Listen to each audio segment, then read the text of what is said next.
Hello, welcome to my channel. Actually, let me turn on my lights. Give me a second. Hello, welcome to my channel.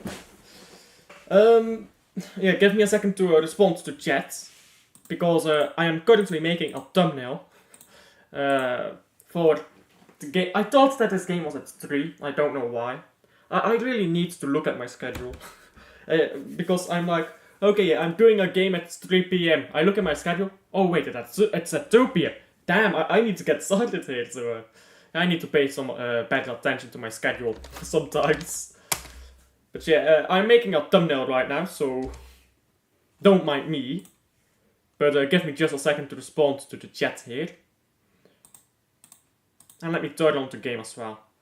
That's West Ham. You know, I love this subscription, right? Because you get so many games. But finding the game you want to watch is actually just so difficult sometimes. Chelsea is winning against West Ham right now. Didn't even know they were playing. Hello Wim, how are you doing? And thank God for La Liga indeed, if I can only find the game. It's somewhere in here. I know it is, I checked yesterday. But I just can't find it right now. It's at this hour, right? I believe it's at this hour. Yes, it is at this hour. So it's somewhere in here. I checked yesterday. I just can't find the game. Exactly. Where is it?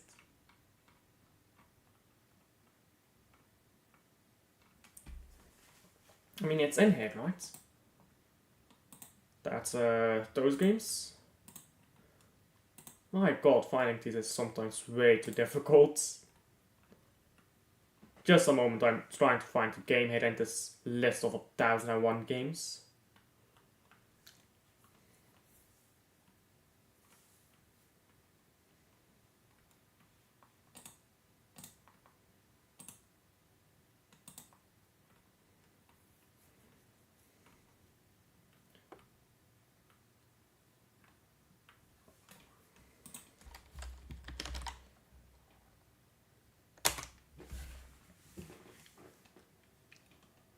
The game has probably kicked off already, it's just taken me forever to find it. My apologies. Anyhow.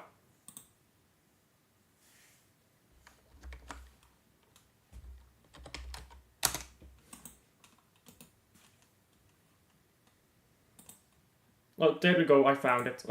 Only took me about a decade. Only about a decade. There we go, I finally found it. Yeah, the game has indeed kicked off already.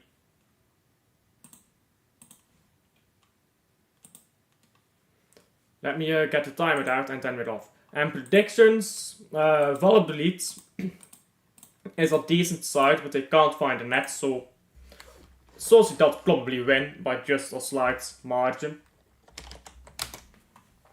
That's my prediction. But because here's the thing here with Real Valladolid, they play very well on the ball, they just, for the life of them, can't find the net. And I don't quite know what the problem is for them.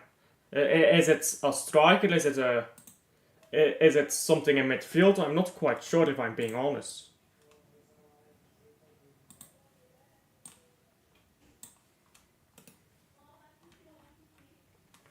But yeah, the game has kicked off already. And we are off. There we go. Let's hope on a good game here.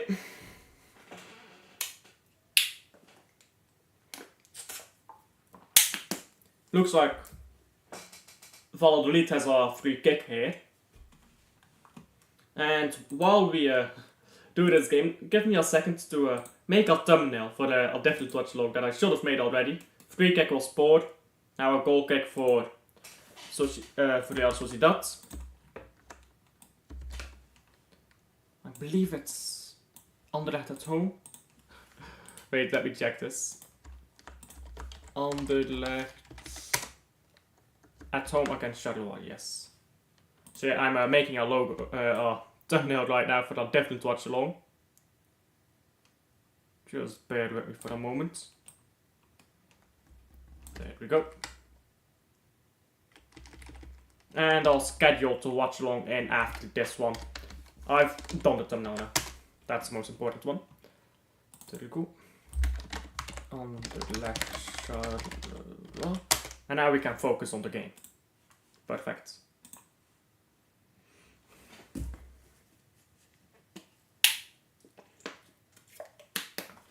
And the ball goes out for a throw-in.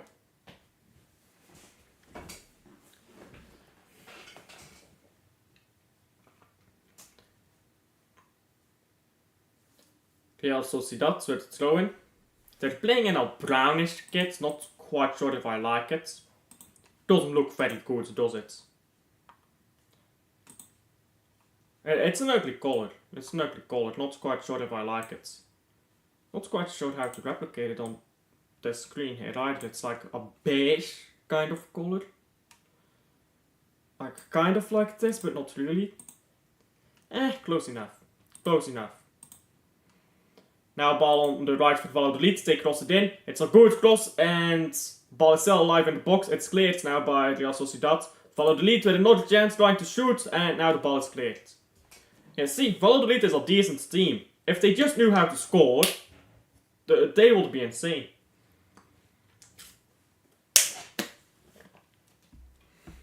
If Real Valladolid had a decent striker yet, they would be a mid-table club. They will not be battling relegation.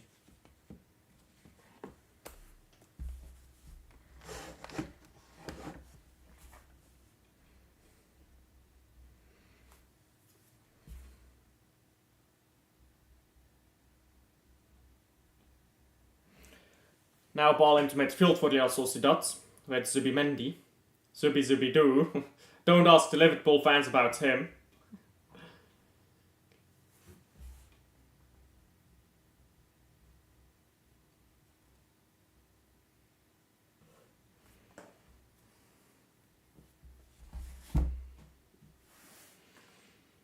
Now ball forwards by Sociedad. But they can't quite find a way through and they're holding on to it here for a while. Now Zubimendi ball onto the right.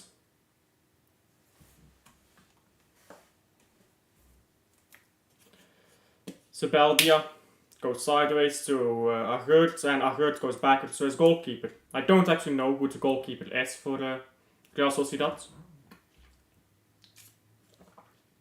Now a long ball by Sociedad. Headed away by Valladolid, they have the ball again.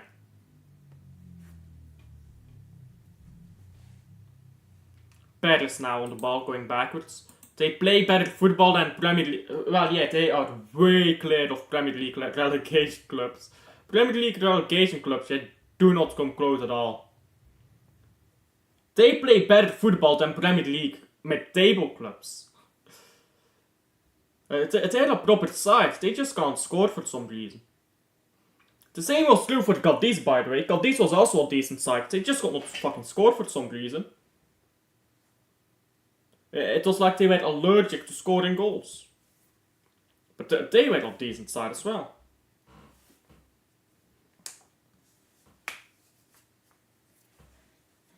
Now throw and taken by Real Sociedad, ball going backwards. Into their goalkeeper.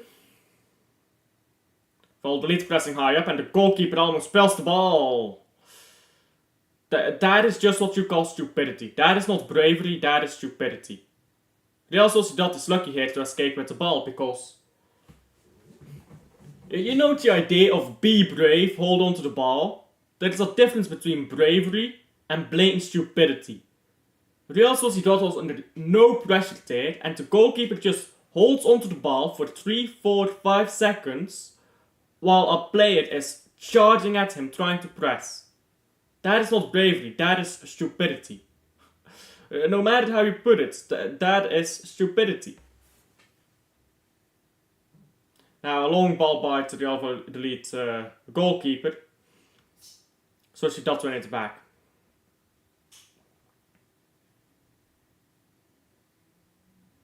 Trientes trying to go forward into Ocarson. Now a ball on the left with Kubo. Kubo, he's quick. We know that of him and now he's got a chance to cross it in. He's taking a long while. Now the ball is booted away.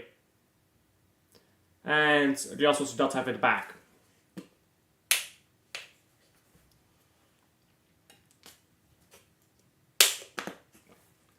Zubimendi is running this midfield right now. Imagine how good he would be for Liverpool.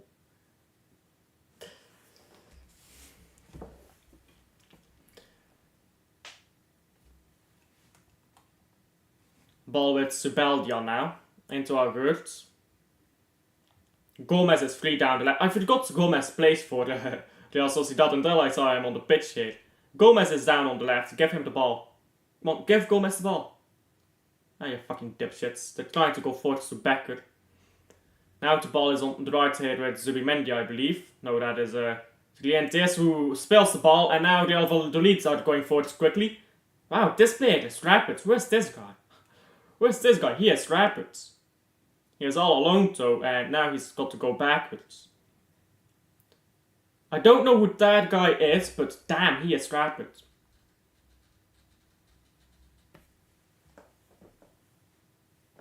Now ball on the right, it's a good ball forward into Perez here. Perez can cross it, and cross is blocked. It will be out for a throw-in now for Real Valladolid. Perez was forward quickly there suddenly as well. That guy's name is Rosa.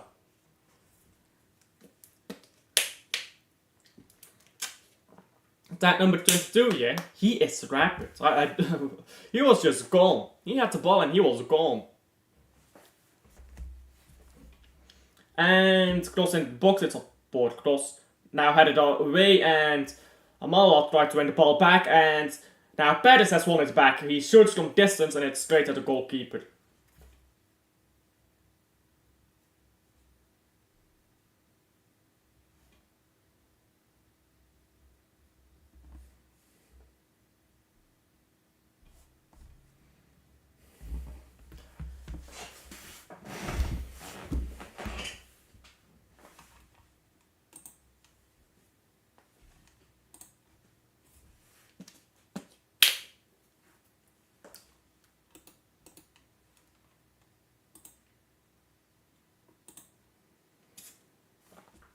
Ball on the left now for Real Sociedad into Kubel. Kubel takes a heavy touch, holds onto the ball because poor defending here by Valladolid, and Åkerson balls that chance. Surely Åkerson has to score that. He is free. Oh, sorry, Oskarsson, not Åkerson. Oskarsson, he's free on the far post. How does he not score that? Yeah, Kubel, poor first touch, holds onto the ball somehow. Oh my days, bro. Oh my days. How does he not score that? To be fair, it's good defending there by Rosa again. Again, me? Yes, you. Actually, that's not Rosa, that's somebody else.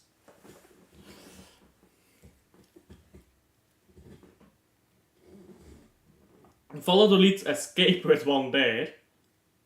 They're still alive for now. They get an offside as well. So it won't not have mattered, but still, you got to hold on to those balls.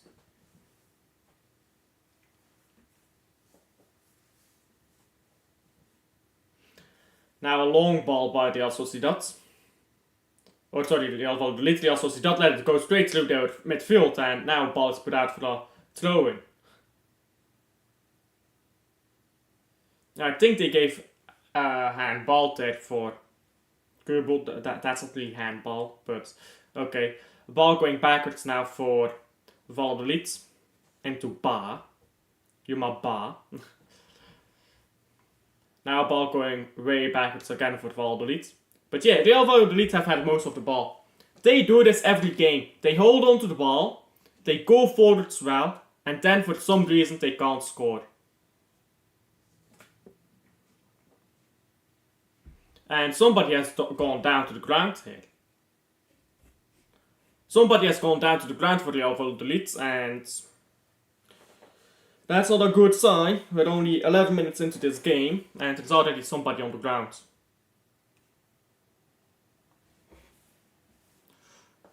Yeah, that does not look good. Yeah, he immediately requested a substitution as well. He's coming off.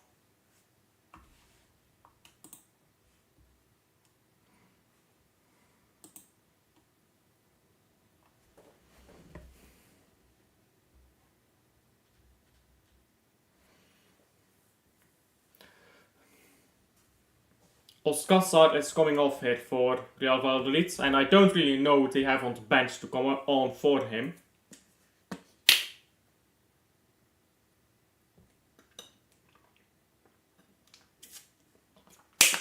Yeah, he must have hurt himself stopping that shot by Oscarsson. He must have hurt himself trying to go for that.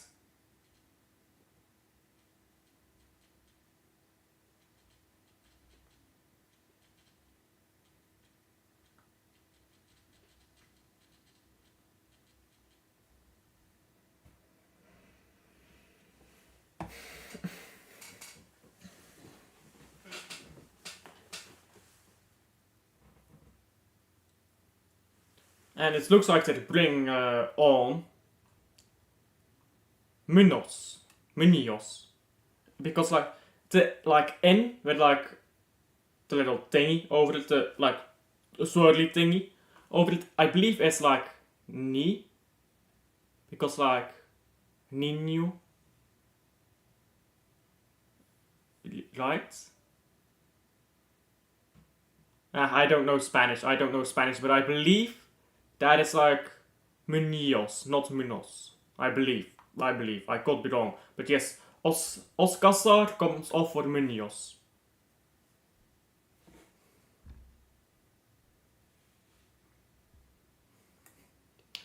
Oscar injured by Oscarsson. Sounds like a family feud, doesn't it? Long ball again by the Valladolid. Headed away, they win it back though. And now Valladolid with the ball on the left. It's crossed into the box. And put in front of goal. Headed away. Now the ball is cleared by Gomez. And another throw in for the Valladolid. Perez is taking it. Perez straight into the box. Looking for Latassa, but offside. I don't know, offside? You can't be offside on a throw-in, so it's not offside that they're giving here. But what they are actually giving, I have no idea.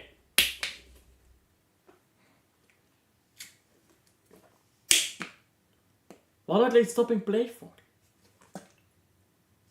I have no idea.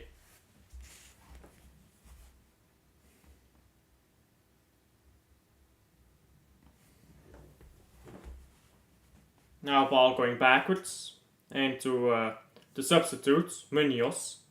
Now the goalkeeper on the ball. I don't know what the goalkeeper's name is. Now Perez. Perez tries to play a 1-2. Ball going forward. It's hit for Real Valladolid. Perez wins it back after the Gomez won it. But Real Sociedad have the ball back as well.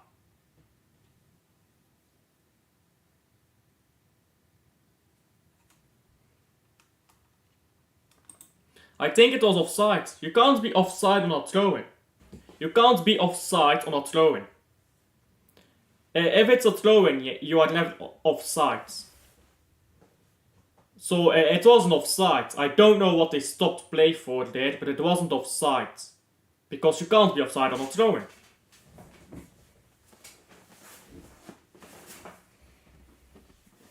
Which is why they don't just step up whenever it's a throw-in. When it's a throw-in, yeah, look at how many players go straight to the goal line and there's always somebody with them. That's because you can't be offside for a throw-in.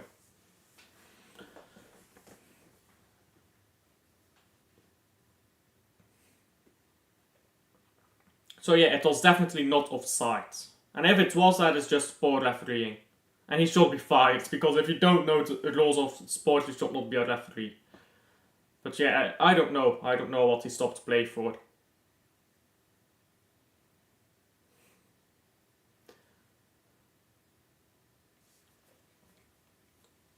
Real Sociedad has been holding on to the ball quite comfortably here.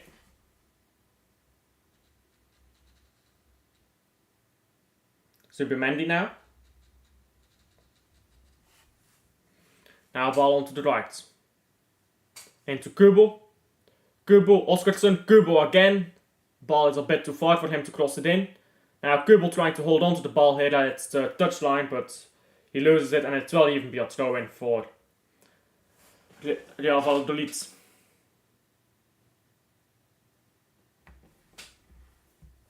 Foul throw-in? No. Because if it's a foul throw-in, then the other team gets a throw-in, so... Yeah, I don't know. There was no foul there. Absolutely no free kick for the foul, so... I think it's just poor refereeing. I think that was just poor refereeing. I don't think there's any sense to it.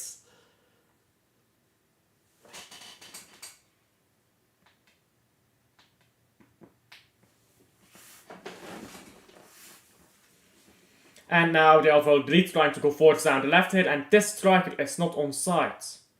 My god. Now ball into Perez. That striker, well, it's not really a striker to be fair to him, it's a winger, Machis, could have been in a position to receive the ball, but he was standing offside. Like, what are they doing, bro? If he was just onside, he would have gotten that ball and he would have been through on goal. Now it's a corner for Real Valladolid.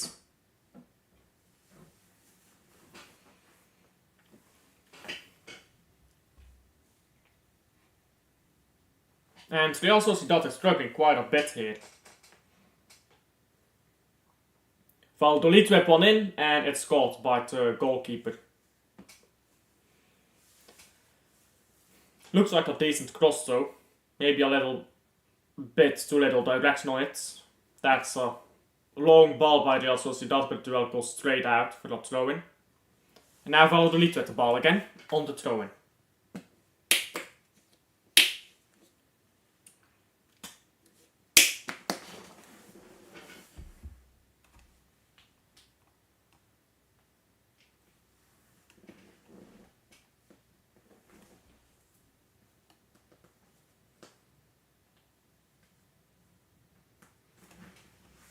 Now the ball is with Ba.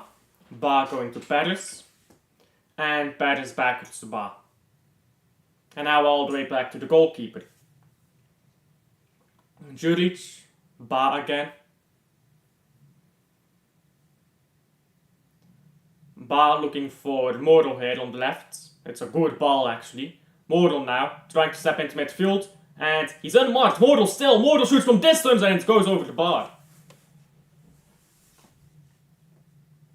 That was well done by Moro. Should have maybe tried to step in just a little bit closer there. I feel like everything was just open. I feel like Moro could have stepped in a bit closer and he still would have been in enough space to get a shot off. It was horrendous defending there by Real Sociedad. And now Sociedad trying to build up from the back, trying not to lose the ball in their own half. Zubimendi. Oh, that's a great challenge by, I believe that's, I don't know, I believe that was Moro again, actually. And now it's going to be a referee ball. Or a drop ball, I suppose, because the ball hits the referee. Somebody should tell these referees that they're not allowed to play. How often do you see a referee touching the ball like that? Like, I feel like back in the day, these referees were never in the path of the ball. Maybe that's like just memory bias, right? I feel like referees nowadays are way more in the path of these balls than back in the day. Maybe that's just me.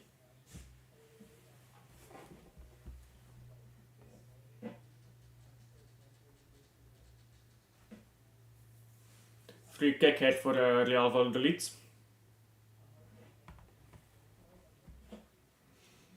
And this is a good one to whip one in, but they won't score because, well, you know.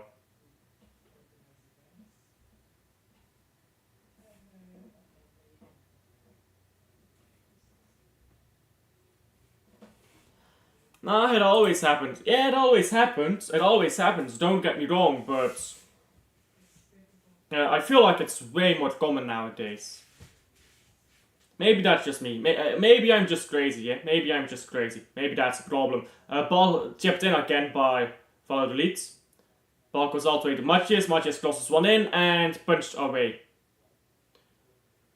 Now they are Sociedad trying to counter it Kubo can't hold on to it. Oh, he can actually. That's terrific by Kubo. Going backwards now.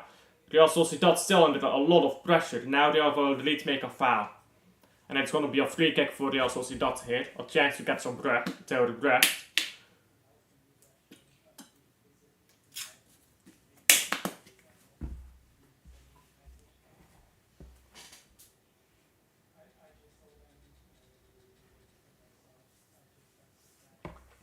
And that is very well done here by Real Sociedad. Now a ball in to Becker. No, sorry, this is not Becker.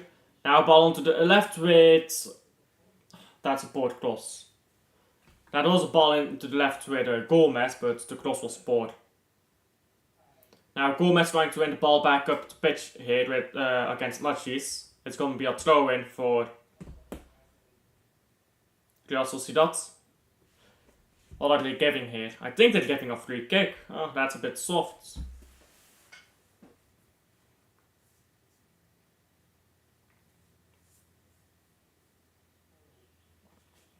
Now a throw in. Better Paris. Long ball by Messeher. And get it away by Zubimendi, I believe. Sociedad now ball forward here looking for Moro again. Moro is a decent baller. If he gets on the ball, he can do something, but... Yeah, Real Sociedad is starting to get more into this game, I think.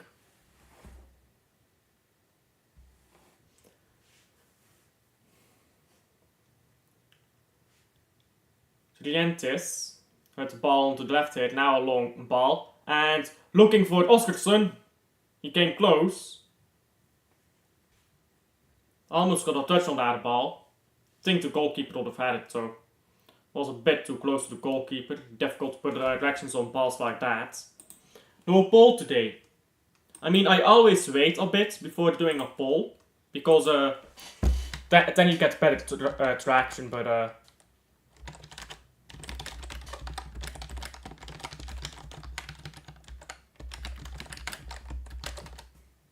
there we go. There we go. I've done a poll now.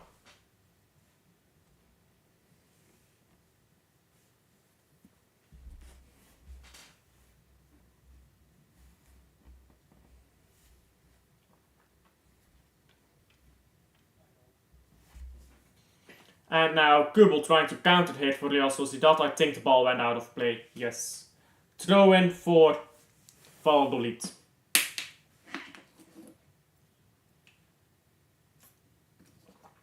They are starting to get their moments here, Real Sociedad, but they're not quite into the game yet.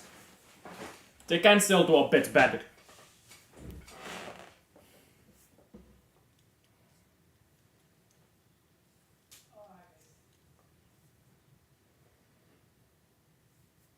Remember when Takefusa Kubo was like super hyped up back when he was on loan to Mallorca? What happened to that guy? Well, actually, I know what happened to that guy. He just wasn't as good as people thought. You have had a lot of fast players. People see, oh, this guy is fast. Now just get some tech and he'll be amazing. The tech is supposed to be the first thing you look at, not the last. It's like when people say, if Doku had end product, he would be amazing. Well, yeah, but he doesn't have end product, does he now? Is bar coming off? Hey, what? Did they just substitute off bar? I don't believe they did. Now ball put across the box, but nobody is in there. Real Valladolid back on the ball. With Moro. Moro takes on his man. Oh, look at this guy, just gliding over the pitch. Moro now, got it back, mates. Oh my... He cooked so much, but then he just was like, nah, I'm gonna go myself. Look at this, bro. Oh. He was having that man gas, but then he shot himself, bro. You have to cut those balls back. This Moro guy would be a proper baller if he wasn't greedy.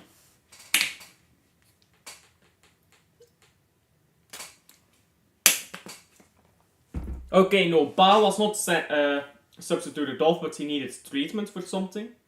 I think he had like, what is the word, a splinter? I believe that's the English word. I believe he had a splinter for which he needed to go off the pitch quickly.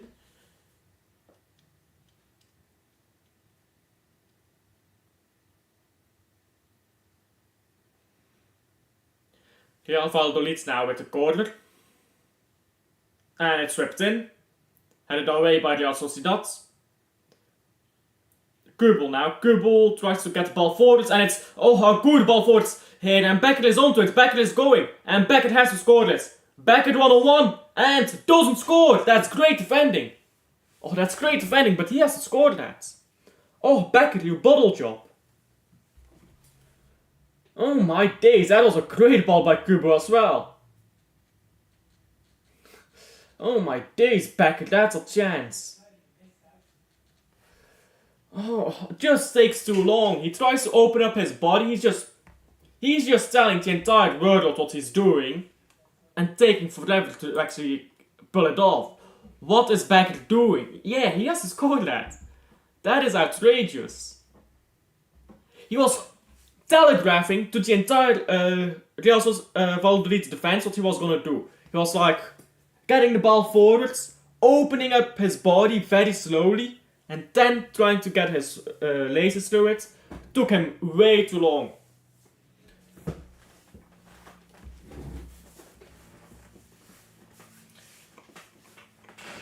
Like if you're gonna open up your body, yeah, if you're a striker.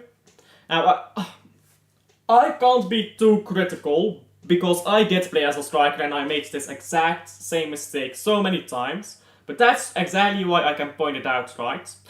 When you open up your body as a striker, you have to score.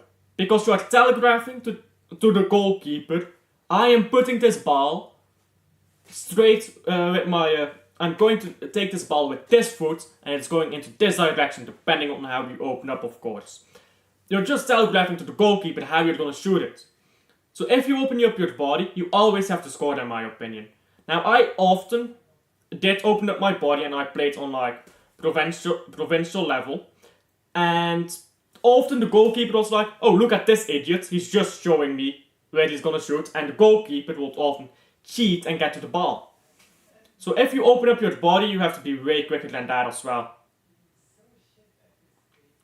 And I know it's easier said than done. I made the same mistake 1,000 times as a striker, but... well, maybe not 1,000 times, but you get the point. I made the same mistake. You still have to do better than that. That's just very poor from Beckett. He had to score that, I think. Heck, he didn't even need to open up his body for that shot. I think he could have just put his laces through it. Now a ball forward here down the left with Trientes going backwards now, taking too many touches in the box, and Real Sociedad have lost the ball. But they win it back now, a shot from distance, and the ball takes a deflection there, offside. Offside is now given, and free kick to Real Sociedad.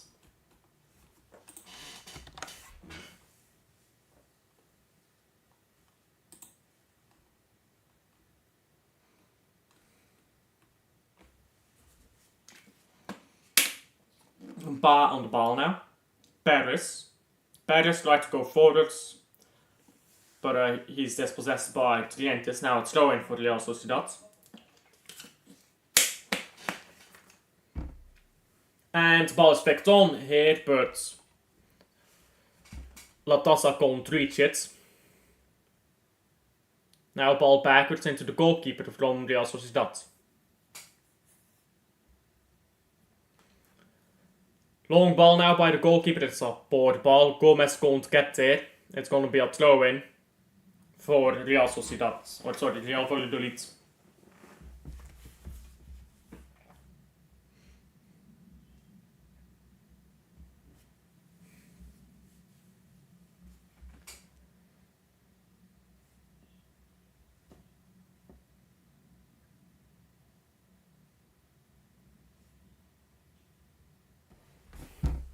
Throw in now by Paris. Ball into Paris again, and now into Paris again. Whenever he passes it, he gets it straight back, and now it goes out for a goal kick.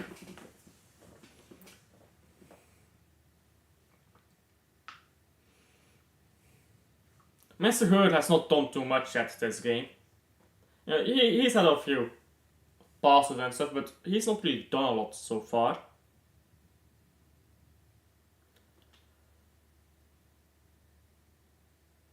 Now a ball forwards by Real Sociedad. Real Sociedad with the ball on the right here. Kubel. Kubel stepping inside, has to pass it. He goes backwards.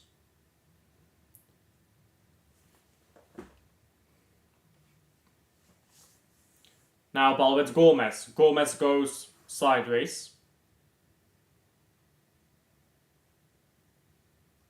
Now backwards into Agurt. Agurt into Zubimendi. Now has to give it to the left here. That's going to be a free kick. Free kick to Real Sociedad.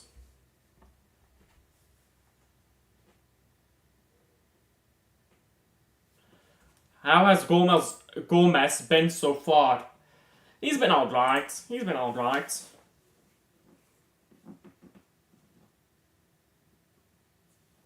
He's not done too much yet. He's gone forwards a few times, I suppose.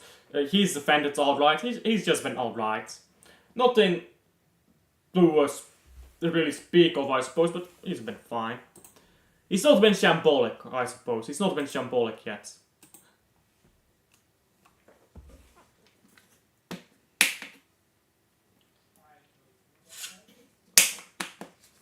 Gomez is complaining about something, and I'm not sure what he's complaining about, but he's complaining.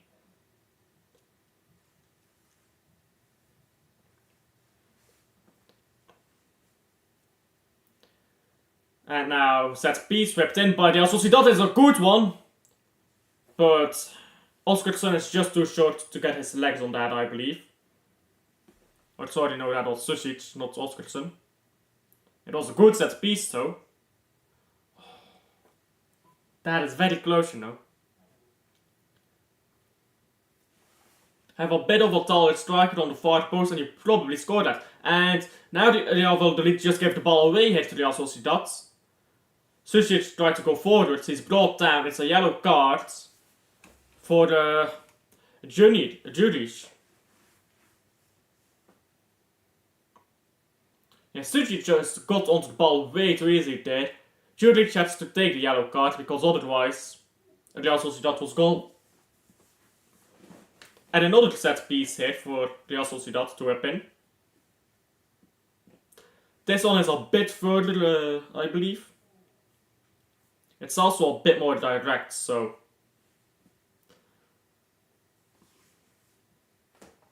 I'd probably play this ball short and then have Gomez run to the right, yeah, or something like that. Kubel now with the ball on the right. He's trying to whip it in, it's headed away, and it's a goal kick, or sorry, no, a corner kick. Corner for Real Sociedad.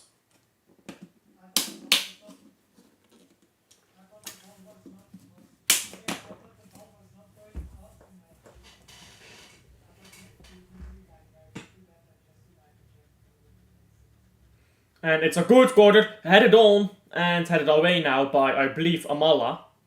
And to roll out for a throw-in for Real Sociedad.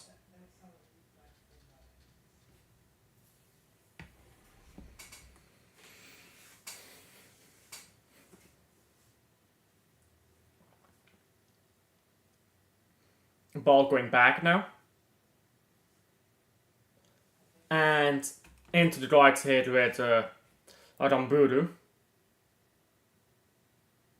Now back to the left with Agurt. Sociedad is growing into this game. Yeah, Real Sociedad is playing better now than they were at the start of the game. Valladolid, like you see what Valladolid, long ball to Oscarsson, he looks offside, but the play will be allowed to continue, of course, until a goal or the ball is gone. Was he offside there? Yeah, he was offside.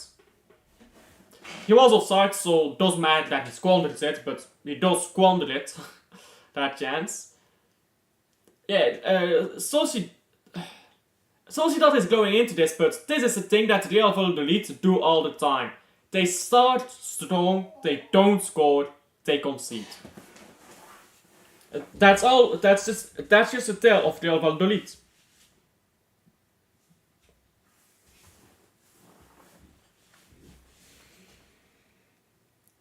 Because I bet you, yeah, I bet you, Real Valladolid will play Real Madrid off the park when they play against each other. They will play Barcelona off the park, but then they will not score. They will not get a single promising chance. They'll play them off the park. They'll have all the ball. They'll go forward. They'll defend like so strong. Then there will be a goal and they completely fall away. That's what Valladolid do all the time.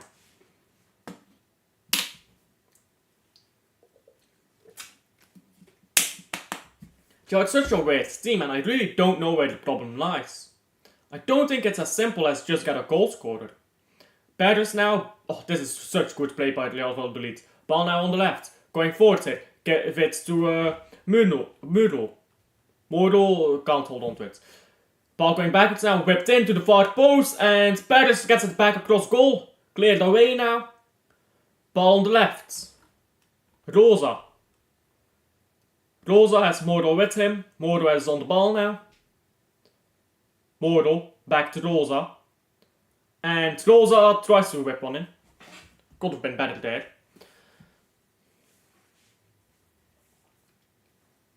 And now ball into the feet of Ba. Now Mathias with the ball onto the left. It's intercepted by Aramburu. Now Kubel trying to go forward here on a counter, but he's dispossessed. Now Valladolid moving the ball backwards. Valladolid on the ball with Munoz, the substitute, who came on for an injured Oscassar.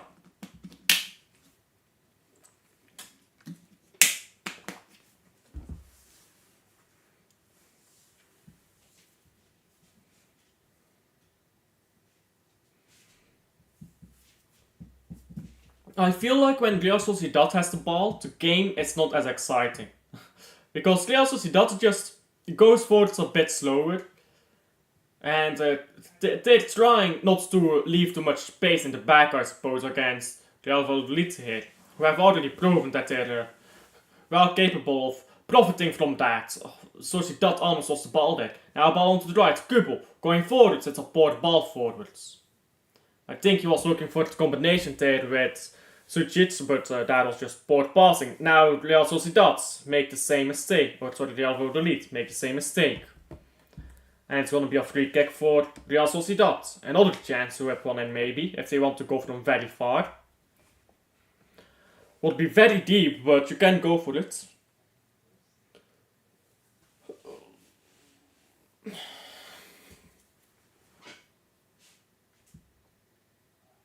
And that's just poor passing.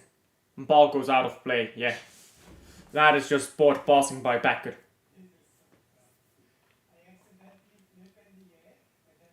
Now throw in for Real Valladolid. And they'll get another one straight away.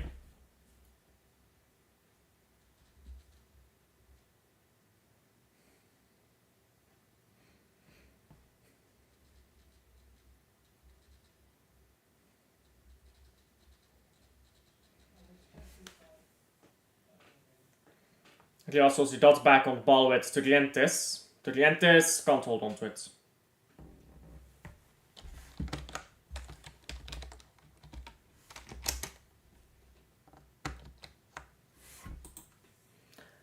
Now ball forward down the right here. Becker is on it, Becker still. And Becker has to cross it now. Taking too long and ball into the crowd there. As the cross is deflected, it's going to be a corner now for Real Sociedad. Real Sociedad have not done anything yet with their set pieces, so let's see if this will be different. Imagine Ipswich Town versus Southampton, by the way. No way that Ipswich Town against Southampton is half as entertaining as this game. But to be fair, this is closer to Southampton playing against, like, I don't know, Wolves, maybe?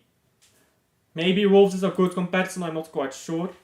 But this is like closer to Southampton against Wolves than Ipswich Town against Southampton. Because it's not like Real Sociedad is a relegation club or anything. They're a pretty comfortable club. I suppose this will be more like... maybe not West Ham. Real Sociedad isn't that strong, are they? Maybe West Ham against Ipswich Town would be a good comparison. No way that game is half this entertaining. Nobody wants to watch games from Southampton, bro.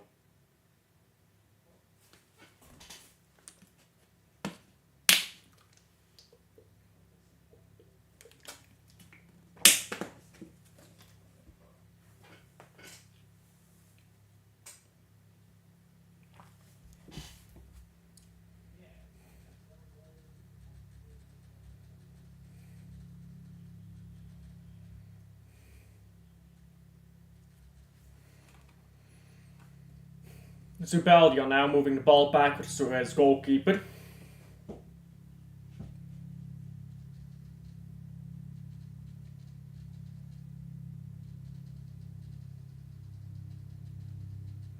Now ball on the right with Ramburu. Now Kubo. And a run by Tientes, it's not picked up on. Ball to the left with Gomez. Gomez now goes backwards. To Rientes. Rientes plays one in for Kubo. Kubo tries to cross one. Now Gomez. Gomez's cross is poor. It's a terrible cross, in fact. Got too excited to get onto that one. Maybe these football clubs won't be in so much debt if they played proper football and sold some tickets. Well, we've talked about this before. Those clubs are not in as much debt as they say they are. Because, well, here's the thing, yeah, they are in debt, but debt means nothing. You can be in $1 trillion of debt and it means nothing. It really doesn't. Debt is the most meaningless thing there is, and people don't understand it, yeah. Here is the thing. If you buy a house, let's say you buy a house of 500k, just for easy maths, and you put in 10k from your own. No, you probably don't get a loan. Let's say you put 30k in, right? Okay, so how much are you in debt? 470k. You're $470,000, let's say dollars, in debt. Okay, that's meaningless. Because you don't have to pay $470,000 at the end of the year, do you now? You have to pay like, I don't know, let's give a reasonable sum. For a house that's 500k, on 20 years you might have something like 1,000 a month. Like, maybe a bit more, because 500k is a very expensive house. Well, nowadays it's average for some reason, but it used to be very expensive. But yeah, that debt means nothing. That debt means nothing. Because you're not paying that debt over a prolonged period. Debt is more like a renting period. Like, if you have debt over something, you have to consider it like you're renting something.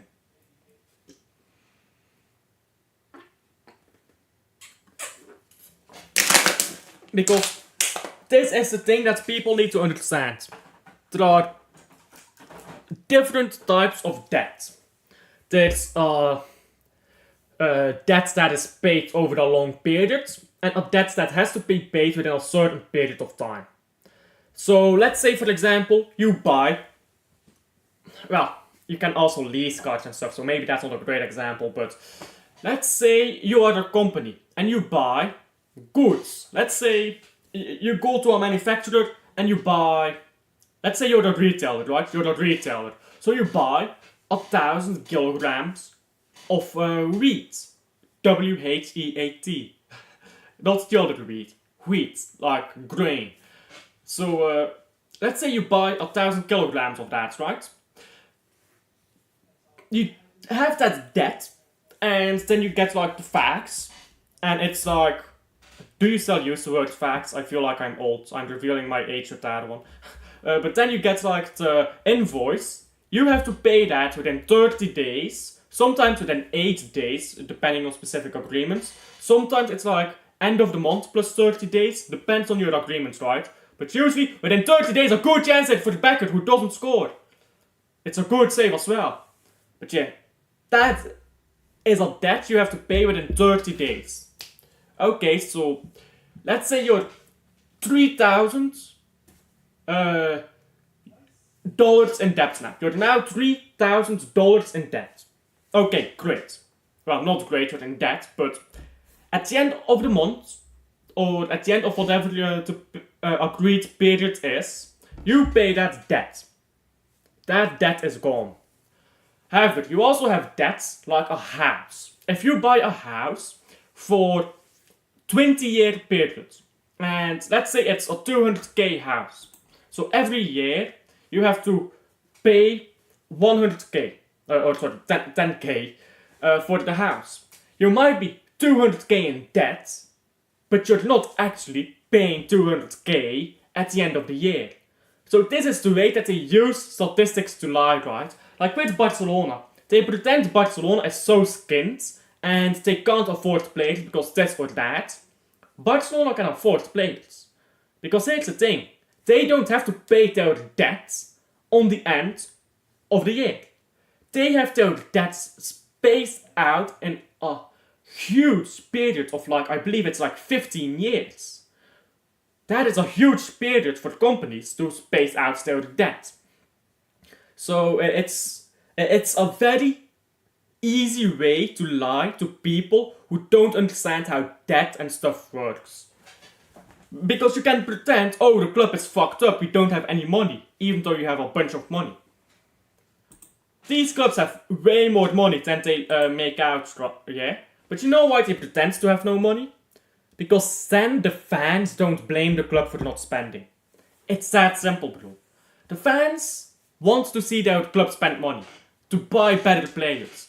But the club is then like, we don't have the money, we're this much in debt. And the fans who don't understand how debt works are like, oh no, it's the fault of Manchester City, for example. It's Man City's fault, it's Arsenal's fault. They grasp at straws, it's the Red Cartel, it's Man City, it's 115, it's the PSR rules. And then they just clutch at straws. And the reality is, it is maybe some of those things contribute, right? But the biggest factor is none of those things. It is just football clubs lying. They lie to people, and they have the other one that I love pulling up. Only, I believe the number was 20 of Europe's top football clubs are profitable, like top leagues. And I'm like, do you realize how actually retarded you have to be to believe that? Because here's the thing, right? The way that you calculate your profits or losses is you take your revenue, you subtract your costs from your revenue. That is your profit. If you have a negative number, that is your losses. Okay, so because losses, you just have to understand, right? Losses is simply negative revenue. That's what a loss is. So you take these clubs here. Let's say Arsenal. I believe Arsenal is profitable, like in the books, but let's just take Arsenal as an example. Let's say Arsenal have a revenue of 100 million. And they have 90 million costs in the same year. Now what they will do is they will pay out 11 million in dividends. Why would they do that? Well, because then in the books they had 1 million in losses. Why would you do that? Because you can put this money back into the club as invested capital, so that 11 million paid out as dividends, or you just put it straight back into the club. You just put it straight back as invested capital.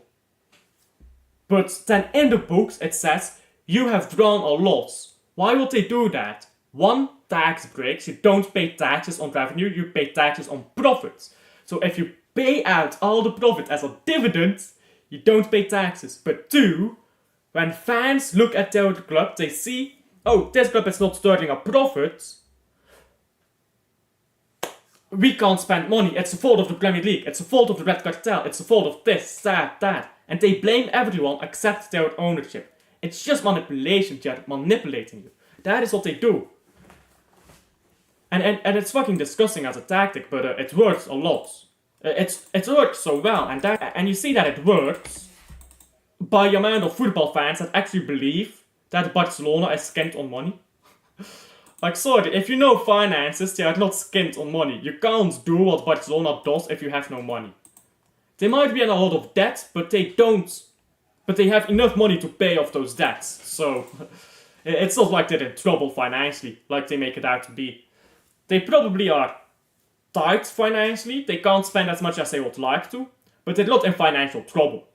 Trouble implies that they're going downhill and that they can't find a way out. They know a way out. Just pay off your debts every month or every year or whatever the agreement is, every 3 months, quarterly, whatever your agreement is, right? But they know a way out. They have a way out. They just pay off their debts for whatever period the debt is spaced up across. They have that money. They have plenty of money. They just pretend, oh, we're skint. That was a complete ramble. I believe I did not watch a single minute of the last 5 minutes of that game. But yeah, there you go. Clubs are not as skint as they pretend to be. Is pretty much the conclusion.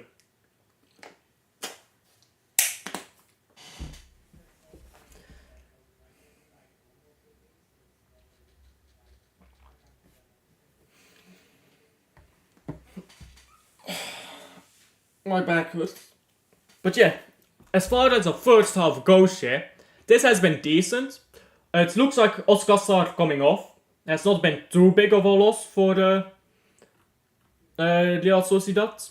Or sorry, Real Valladolid. David Torres came on as his replacement. But Real Valladolid, they're playing well, they're controlling the game and all of that, but I mean, we've all seen this style 1,000 times over. They're gonna hold on to the ball, they're gonna play well, they're gonna get chances, and then when it actually matters, they're not going to score. And then they concede a goal. It's fun to watch though, it's fun to watch. When Mordo, I always say Mudo, I don't know why. When Mordo goes down the left and starts cooking players, it's always fun to watch. Pedros is quite decent as well. That Rosa guy was rapid, by the way. I had no idea he was that fast. He just went across the pitch. But yeah, let me quickly plan in my next watch-along here. While it's half time. Because I was supposed to schedule this watch-along, of course, already, but I forgot. My apologies. Now, it's the Anderlecht game, if I can find it. If I can find it. Where is it? Oh, right, I changed that into the... Right, I forgot. Then we'll just do this. There we go. Give me just a moment, bear with me.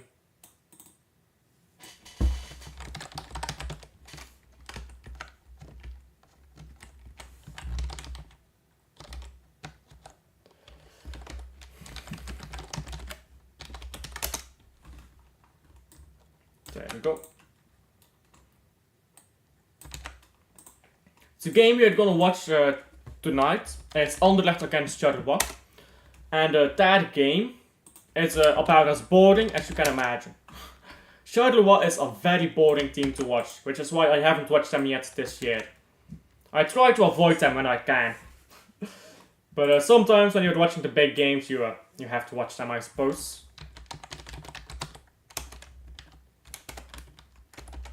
If you're trying to keep up with all the big teams, you sometimes have to watch Sociedad, unfortunately. But it's a terrible club to watch.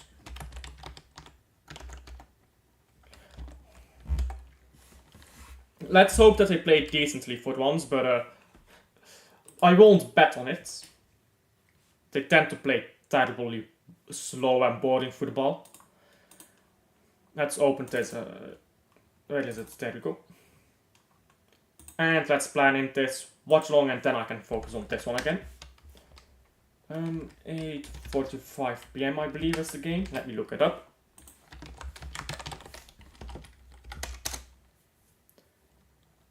Yeah, 8:45. There we go. And done. There we go.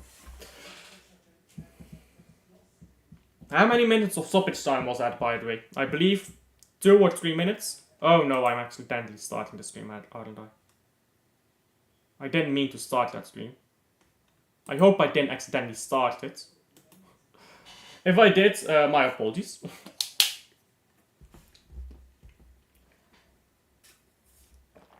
It doesn't look like it started up. Yeah, okay.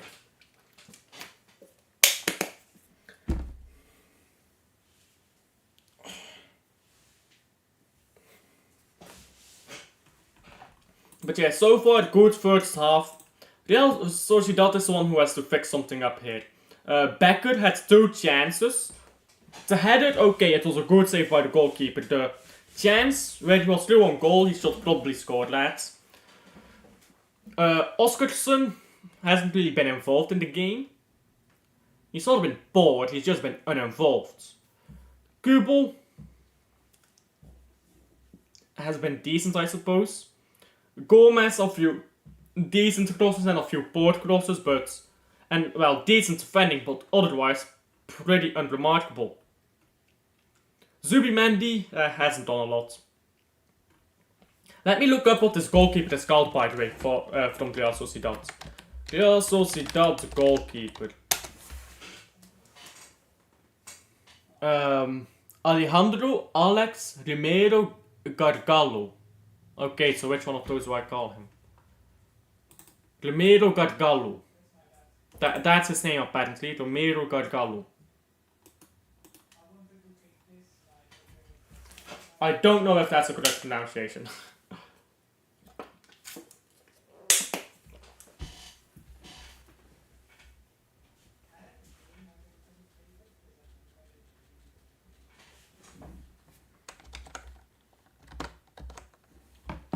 Let's check Twitter as well to see if there was any news that I've missed out on. I'm pretty sure that Chelsea won the game, by the way. Let me check that. Chelsea. I'm pretty sure that Chelsea won the game. They're still playing. Nicholas Jackson scored 2 goals. Inshallah, bro. It's football 9/11. It's football 9/11. Nicholas Jackson with another 2 goals. Anyhow. Chelsea winning 3-0 against West Ham. Then playing Barrow in the fucking Carabao Cup. Barrow FC, you know. Man like Barrow FC. Where are you coming from? You know where I know Barrow from? From the Barrow rights. Call me a nerd if you want, but I know Barrow from Barrow rights from Lord of the Rings.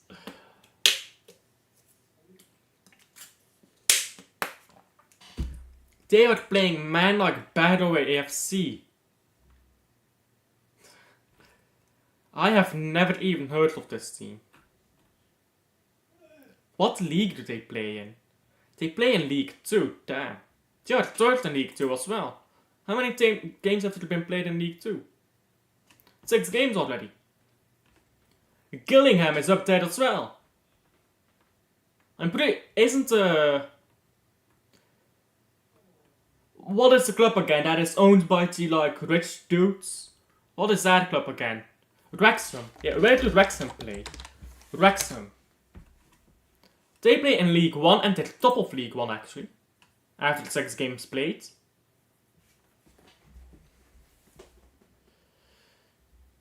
Yeah, Wrexham is top of League 1 at the moment. They've won 4, drawn 1, lost 1.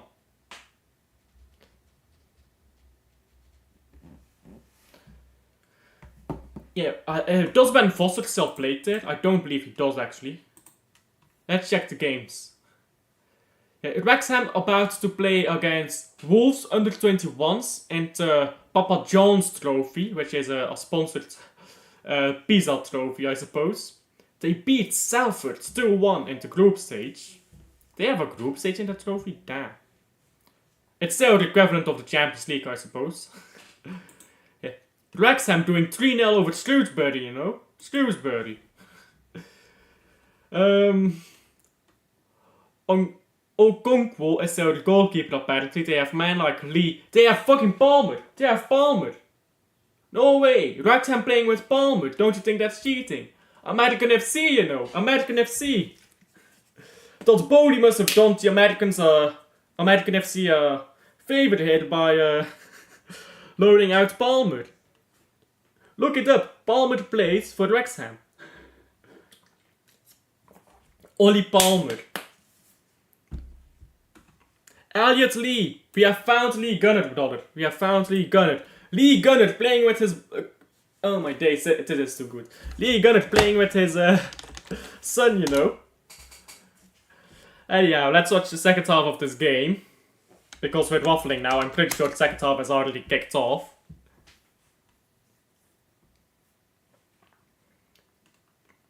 Is Lee Gunnard live right now? I need to actually go to his stream and talk. I need to go to Lee Gunnard's stream and put that in his chat. Anyhow, yeah, let's start watching this game again. But before that, let's go to Lee Gunnard's chat. Before we start the game again, let's go to Lee Gunnard's chat, yeah? Let's go, guys. Like and subscribe if you haven't already. I appreciate it a ton, but give me a moment.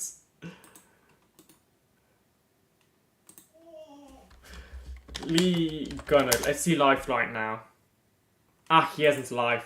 Bro has no word rate. Is he not doing this game? He is not doing this game. 0 word rate. Lee Gunnard, Stinker and Hooked. Stinker and Hooked by Lee Gunnard. Anyhow, let's start watching the game again.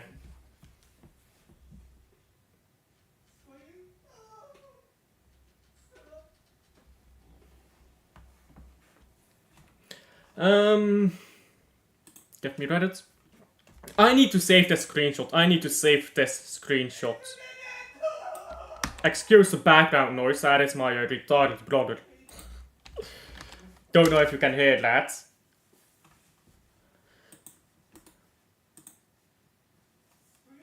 What's up? Made 59 bucks off the Chelsea game. Well, the roof is up, hopefully. But other than terrible jokes, nothing much.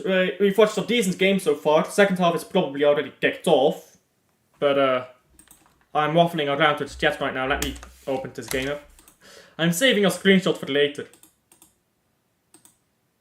What's good? Ready to get whooped tomorrow? No thanks. Arsenal will be the one getting whooped.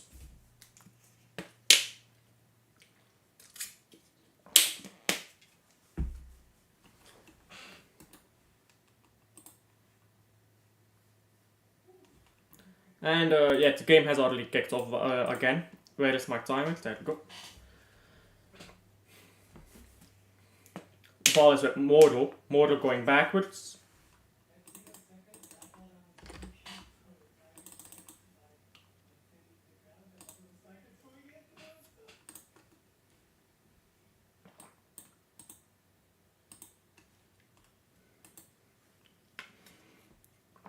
Genuine question, Sports Fever.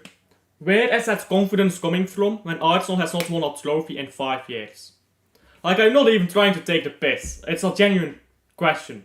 Where does that confidence come from?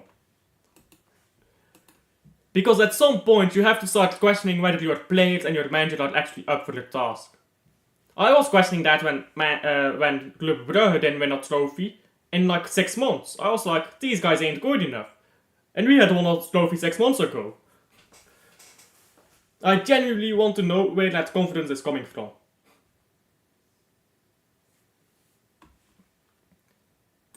It's all good, believe.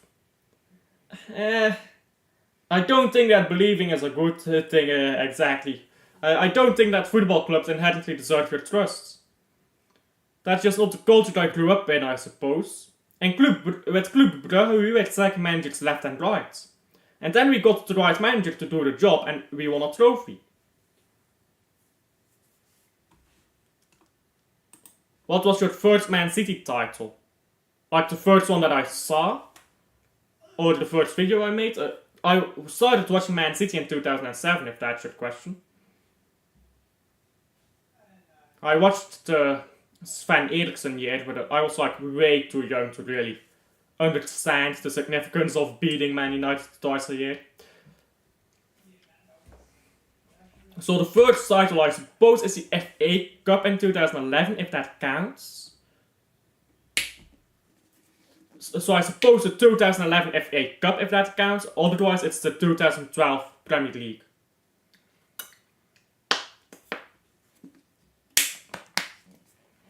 And that's a port flick on. Now a ball to the right here, because this is what you need to realize, right?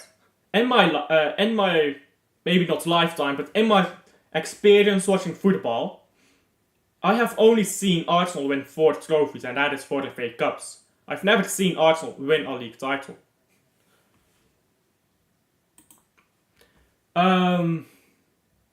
No, but why would I? Here's the thing. Davis was a G back then. Yeah, but why should I believe them? Why should I believe them until they do it, right? Also, Davis was not... I think people overrate Davis quite a lot. He was good, but he wasn't, like, as good as people say he is. Yeah, but it isn't, because I never believed. I never believed that they could do it until they fucking did it. I didn't think that it was going to be that Aguero moment. I didn't think that was going to happen. I didn't believe. But when it did happen, I was super happy, of course. But I wasn't believing in it. I was like, yeah, game is done. Wrap it up.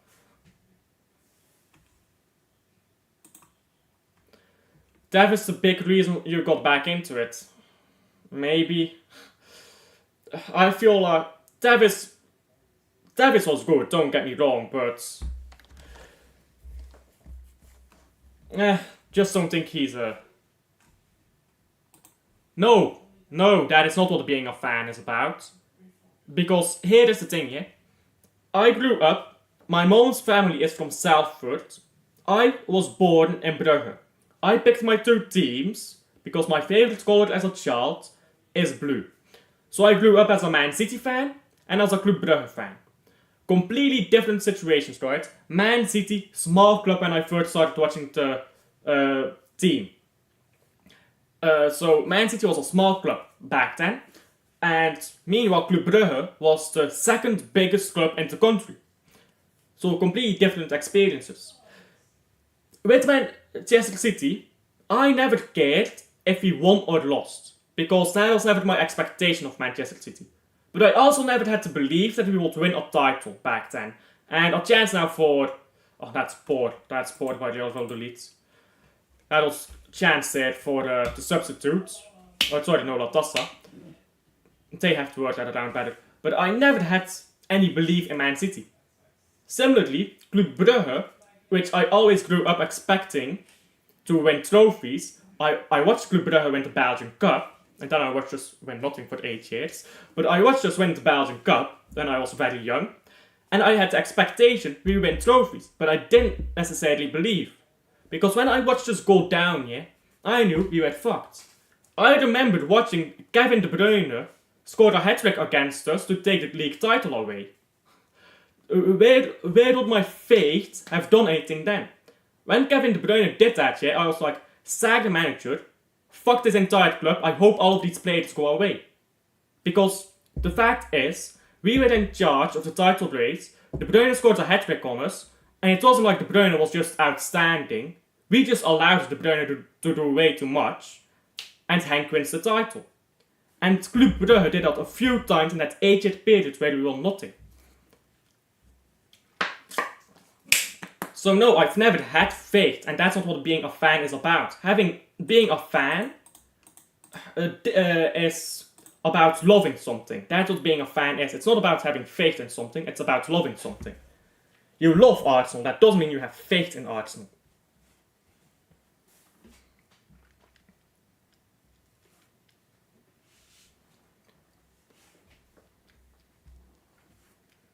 Now a goal kick here for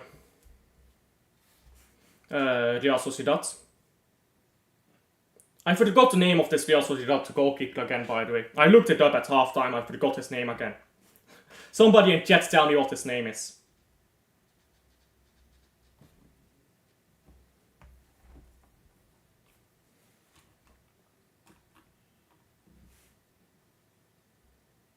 Throw in now for Valladolid with Rosa. I struggle to see it. I think there might be a draw, but I think the chances of Arsenal winning are just virtually non-existent. And Mortal was almost past his man. He's been brought down here and it's gonna be a free kick. And a yellow card coming up as well. Ramiro, yeah, that's his name, Ramiro. And Real Sociedad is playing poorly again. Just like they did at the start of the game.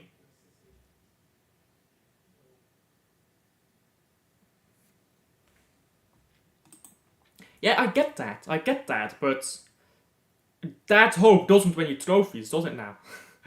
like, let's be honest, you can have hope in something, it doesn't really translate to anything. You sometimes just have to be realistic. Like, is it a chance Arsenal win? Of course, they're a good team. There's also a chance Ipswich Town win against Liverpool. Should the Ipswich Town fans be hopeful that they win against Liverpool? Like,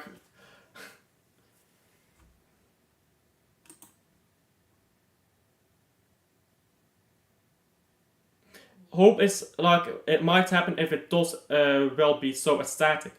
Yeah, but you know what the thing is here? And Mordor now on the ball. Mordor going backwards. Come on, whip it in, there you go, and head it away. You know what the thing is? When you are hoping for something to happen, the disappointment when it doesn't happen is just way worse than if you were already bracing yourself for, yeah, we're gonna lose. If you brace yourself for, we will lose, then the disappointment of actually losing is not as bad. And if you actually win, when you weren't expecting it, that is way more, you have way more ecstasy there than if you were expecting or hoping to win.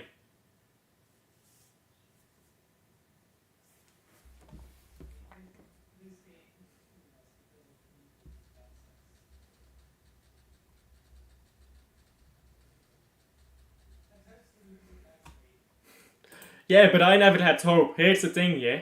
Here's the thing. Maybe you can talk with other Man City fans, but I don't agree with a lot of Man City fans, by the way. I fucking hate Pep Guardiola. I think he plays fucking boring football. I've never liked him. I think he's the best manager we can have, but I hate watching his football, so you'll find me disagree a lot with other Man City fans, yeah? But for me personally, the only time I was ever hopeful was in the Chelsea final. For the rest, I was like, man, this club is actually fucking shit, isn't it? When I was watching International, should I say, against Man City in the final, I thought we were gonna lose. I just was watching the game and I was like, we are not trying. We don't want to win. I thought we were gonna lose that. Even when the goal went in by Rodri, I hardly celebrated. I was like, this does not feel right. This does not feel right. We are not playing well. When we actually won, I was in ecstasy. But that wasn't a hope. That wasn't hope. I think it was more fair. I think it was more fair, if anything. Even when we were winning 2-0 against Real Madrid, I still was like, we need to get a third goal. I did not think we were going to beat Real Madrid until we scored that third goal. Milan teams were so much better growing up. AC Milan and Internazionale when I was young, bro. Especially Internazionale. I saw like the end of AC Milan's golden era, right? But especially Internazionale, bro, they were different gravy when I was growing up.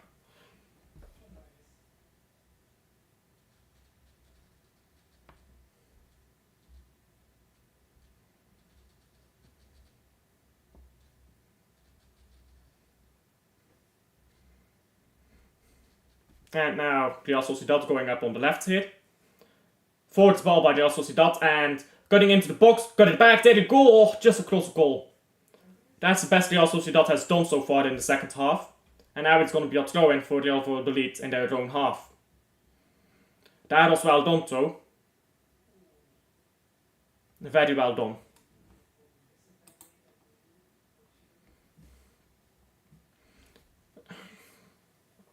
I don't think you have to cling on to it. I don't think that's really necessary. Like, I get what you're saying, but I just don't really think you have to do that. I think that it's... Oh, Mordo is through now! Mordo! You bottle job! How do you not score?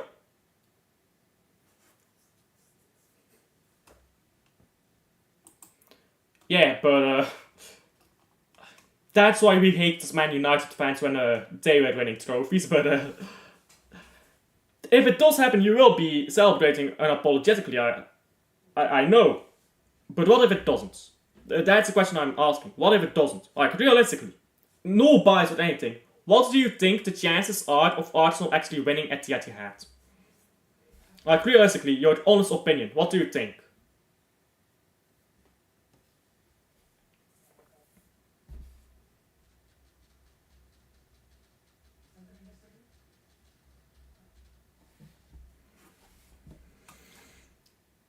No, everything is logical. People just take the logic out of it to think about things with their heart, but everything in the world is innately logical. So there doesn't exist something that is illogical. There's things that we understand and things that we don't understand. But everything is innately logical. We put emotion in things, and I think that's a good thing, because if we think about everything logical, like, let's think about football logical, right? We are watching grown men kick a ball. We are watching grown men kick a ball. So there is logic to it. So there's certainly logic to it. You can explain why it's entertaining and stuff like that, but there is logic to it. Everything is logical in a certain extent. Human life. Yeah, human life is just weird, isn't it? but still, there is a logic to it. I disagree that everything isn't logical. I'm a firm believer that everything can either be logically explained or we just don't know. I'm a firm believer of that. The difference in standards is a fan who watches his teams win 5 titles in 6 years, and a fan who has never seen his title win the league. His title win the league. I think you mean team win the league. You are the Bayern München fan, so I don't think you get to talk. Because have you ever actually seen Bayern München not win the league title? Except for like the invincible year from Bayer Leverkusen? Like, how old are you? When did you start watching football? Because there are the Bayern München fans who genuinely have not seen Bayern München not win the title. Except for the Bayer Leverkusen year. You established the standards, we haven't. We are working towards making it a standard. Yes, I agree with that, but at the same time, Liverpool did sack, what is his name again? I'm so bad with names. What is this guy's name? Ah, come on. Not Jurgen Klopp, the guy before him. Brandon Rodgers, there we go. Don't know why I struggled that much with it. Brandon Rodgers got Liverpool back into the big time. Just like Arteta has done for Arsenal. But they did sack Brandon Rodgers, didn't they? So like, that's maybe, so how is that relevant? Well, you can work towards a standard, but once you get to a certain level, you can expect something more. And when Liverpool sacked Brandon Rodgers to get Jurgen Klopp, that is pretty much, we now expect to get more. When Arsenal goes in against Man City, do you actually expect to beat Man City with those injuries that you have? Or do you still have to set that standard that you can beat Man City with those injuries? Standards, yeah, that's true. Standards have to... Yeah, there you go. There you go. So then, I suppose you can say you expect... Oh, and ball is over the bar. Don't know who got his head to that. Was that Oyarzabal? Yes, it was. Yeah, I agree with that. Your standard right now is second place, and your expectation is a title, you say. I think your expectation should not be a title. I think it should be a cup. Win a cup, get winning mentality in that team, get a trophy, then go for the title. I think that's really... Like, go full in for the Carabao Cup, for example. Go full in. If Arsenal decides to go full in here for the Carabao Cup, you 100% win that trophy. But Arsenal just keeps dropping away in the cups so that they can go for the title. I don't understand why. Getting a trophy over the line just helps so much mentality-wise for the players. It really does. It's why all the best managers ever have always started with the cups. Alex Ferguson, when he first arrived, he didn't win a title immediately. He went for the cups. He won FA Cup, Carabao Cup, Cup Winners' Cup, UEFA Super Cup, I believe. And then he won another... I think he won the Carabao Cup again. Then he started winning league titles. So, Pep Guardiola, he began with a League Cup. Mourinho, he began with a League Cup. You can't go from winning nothing to winning titles straight away. I agree that your standard right now is second place. I don't agree that your expectation is realistically the title.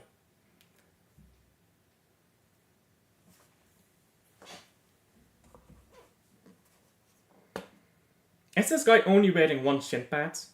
Bruh. Is that allowed? Is this guy only wearing one shin pad? Did I see that wrong?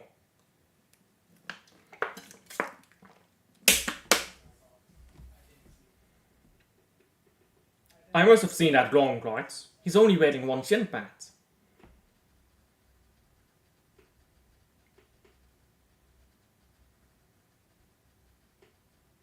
Now ball on the left here. It's a good ball as well by Kubo. Gomez now crosses it in. Oh, it's a poor cross. Another chance to cross it in, maybe. Gomez goes backwards to Kubo.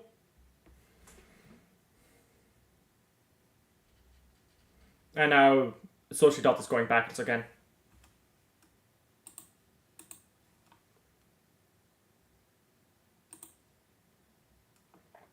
So what do you label ambitions?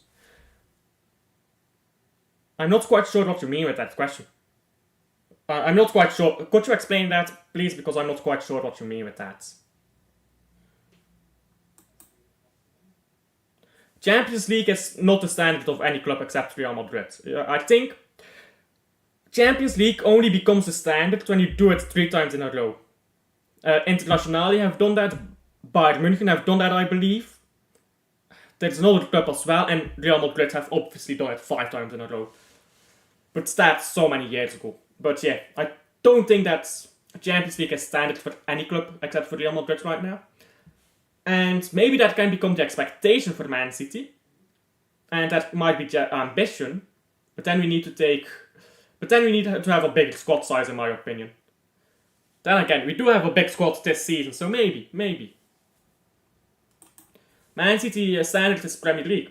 Completely agree with you. I think we should win the Premier League every season. At least as we are right now.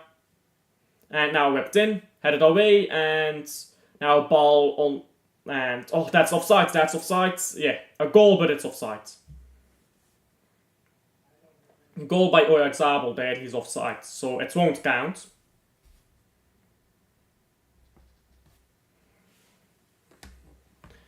I agree with the Premier League being the standard for Man City.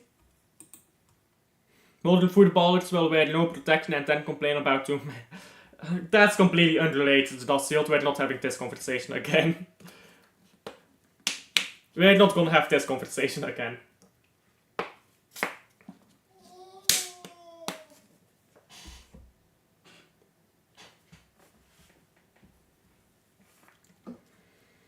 Let's see, was that offside? I think it was, right? Oh, it's very close. Oh, it's onside! Oh, it's onside! There you go, it's onside, and it's 1-0 for Real Sociedad. And what did I say at the Start of this game. Real Valladolid is gonna play well. They're not gonna score. Then they'll concede and they'll sink away. Man City's ambition is not Champions League. Man City's ambition is winning the double.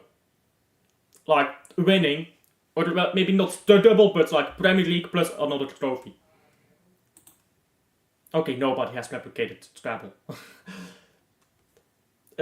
Nobody replicates the treble. Like, let's be honest. This is what I mean, right? With you can have standards and you can have ambitions, sure. You can have expectations. You can be hopeful about things. But sometimes you have to be realistic. You cannot set the treble as your expectation. You cannot set the treble as your standard. That is simply impossible. And that's what I mean with Arsenal expecting Man City to beat Man City at the Etihad. Like, sure, there is a chance Arsenal beats Man City at the Etihad. There's also a chance Man City wins the treble this year. And Arsenal has a bigger chance of beating Man City at the Etihad than Man City has of winning the treble. But you can't just expect to win the treble. I don't think that's realistic. We are chasing that. Well, clearly. My ambition is title, it's realistic. Well, is it though? You haven't won the title 2 years in a row now, and you're expecting to win at the Etihad while Odegaard is out injured.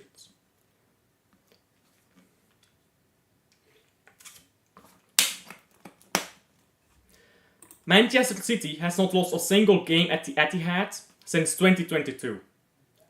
Arsenal has Odegaard out injured. Like, let's be realistic here. Every run comes to an end. I always say that, right? Every run comes to an end.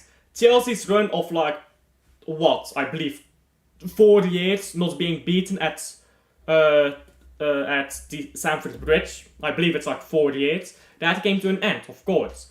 Every run comes to an end. But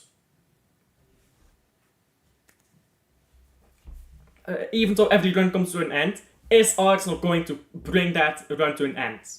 Is it going to be Arsenal? Without Odegaard.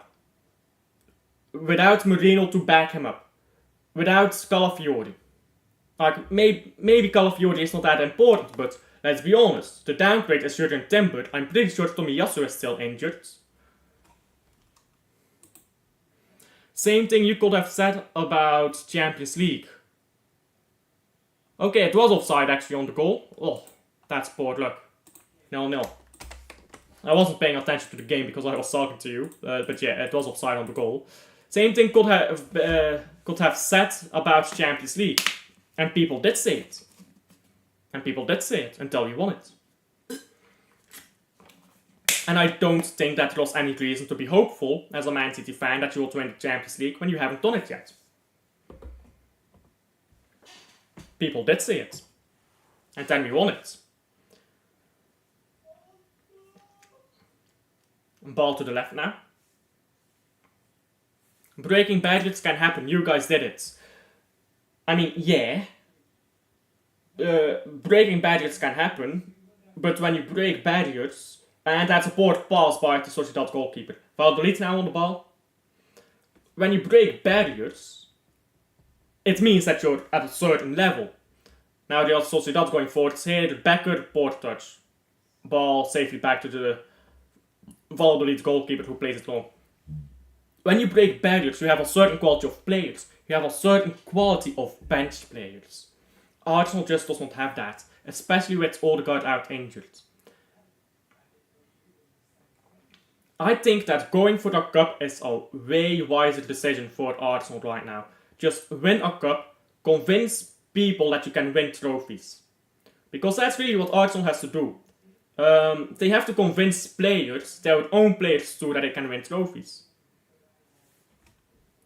And it could have won that final. Probably would have won that final if not for the Rodri goal. Because Inter was better. Inter was better all game. I agree with you. Inter could have won that final. And we were lucky to win it. I don't think we were the better team. I think we were very lucky to win it. And that's maybe where the thing comes in as well. Sometimes you just need luck. We were lucky to win the treble. How lucky were we that Arsenal completely collapsed? Like, let's be honest, we were very lucky that Arsenal got 3 draws in a row, if I'm not mistaken. Liverpool, of course, you can always get a draw at Anfield. But then West Ham and Southampton, if I'm not mistaken. We were very lucky there. Because otherwise, no Premier League. The FA Cup, we were quite lucky in that final with the early goal. It's not right to shut down a challenge. Okay? It's not right to shut down a challenge. Yes, results-based world.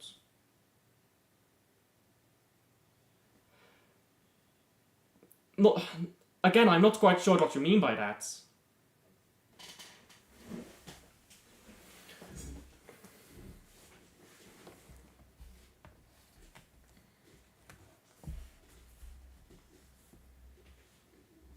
Handball here, no, that's not handball. Handball's on his chest. Now, a free kick for Real Sociedad.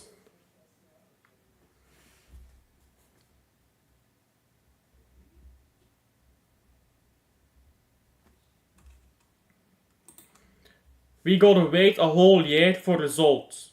Well, yeah, the trophies come at the end of the season, I suppose, so yes. And now, another chance for Sociedad, and it's headed over the bar.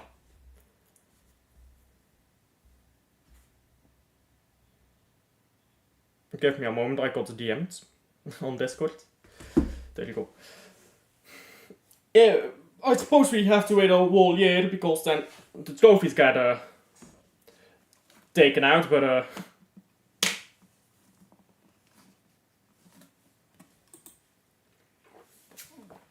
of course tomorrow can be important.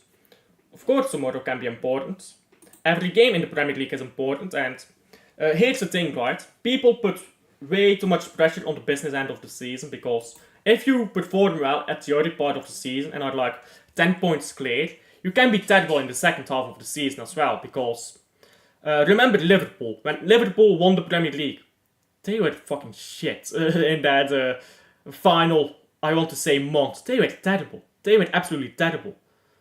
But it didn't matter, because they had so many points that they had pretty much already won the league. So I don't think it's... So obviously tomorrow, it's not can be important, tomorrow is important. Because get you being Etihad Prince. Not quite sure what that means either. But Etihad Prince. Yeah, I'm also not sure what that means, but of course tomorrow is important. This game is getting slow, yeah it is. Although Sociedad is speeding up now. I'm not really sure how to answer you though, because yeah, tomorrow is important. And I don't think Arsenal have great chances at winning. I think Arsenal needs to be realistic, sit back, defend, and hope for a draw.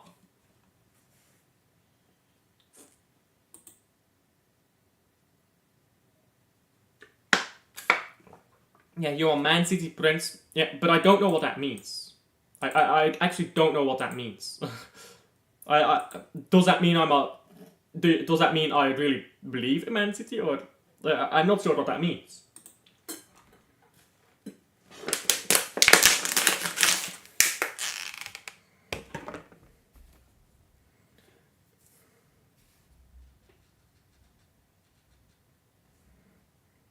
Yeah, I know the standards. I know the standards, and I mean everyone knows the standards at Man City.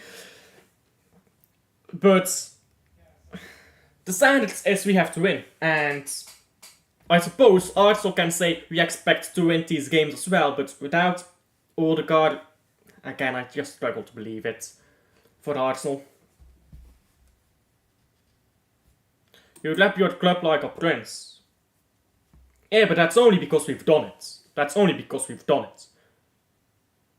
Yeah, no disrespect, of course. Thank you for coming in and disagreeing with me, because It's a lot more fun when you actually have someone to disagree with than when you agree with somebody. I like talking to Dalsilda a lot more when we disagree than when we agree, because then it kind of gets a boring conversation. So no disrespect, obviously, but the only reason I believe in Man City is because Man City wins trophies. You get what I'm saying? And substitutions coming on here for Real Valladolid. I am not crowned like you guys. Like, as in with trophies? I mean, I guess. Who do you think wins the UCL? I guess not. Who do you think wins the UCK this year? UCK, that's it, check your keyboard.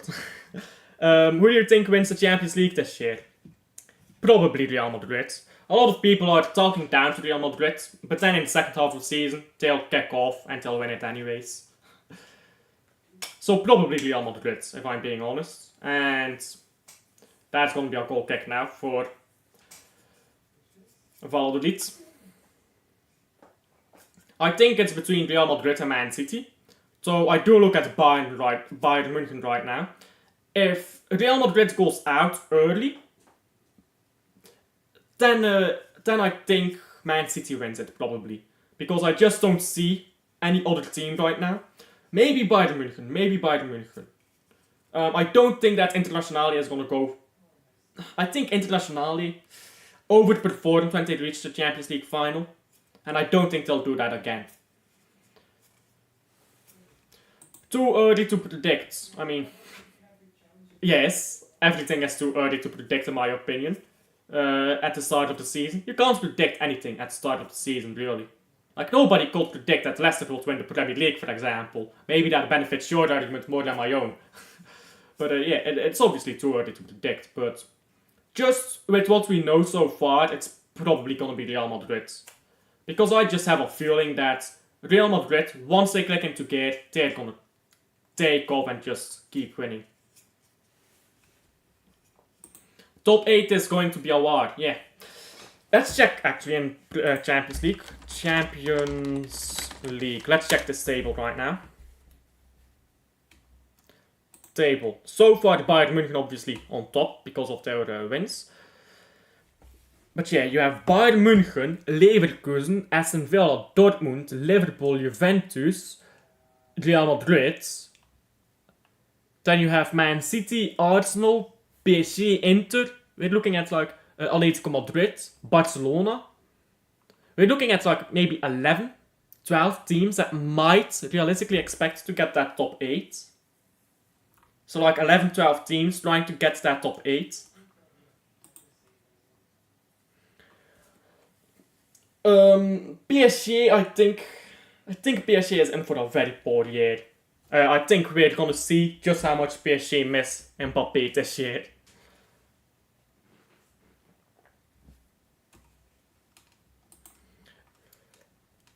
I was very surprised that Arsenal didn't try to beat Atalanta. I was very surprised to see Arsenal play like that. I don't know if it's just a fear of coming out without having Odegaard there to control the game, or if it was just like, we're gonna stay calm and stay fit for the Man City game, but I was very surprised. I was very surprised to see the way Arsenal played.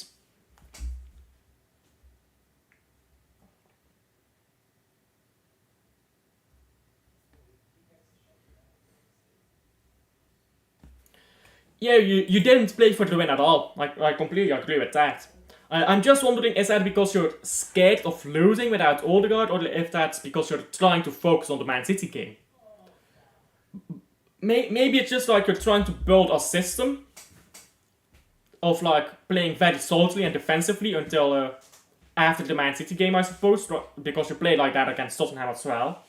And you're going to try to play like that against Man City, try to win against Man City that way, potentially. But it was... I was very surprised. I thought Arsenal could use that as a statement victory. I think if Arsenal wins against Atalanta, they pretty much give the statement of, we can win confidently without Odegaard. Have to wait till PSG to say. I think you beat PSG, I can't lie. Is it at the Emirates or is it in Paris? It's at the amateurs. Yeah, I think you beat them, if I'm being honest. I really think you beat them. Now it's a long ball here by Real Sociedad. And Valladolid back on the ball. Stepping into midfield now, ball onto the left with Sila, who loses it. Is that the same Sila that played for Club Brugge, by the way? I believe it is. Mamadou Sila. Let's check your transfers. No, you didn't play for Club Brugge, you didn't win any trophies. Oh yeah, this is the guy from Gent. Yeah, another Sila. The trash one, not the good one.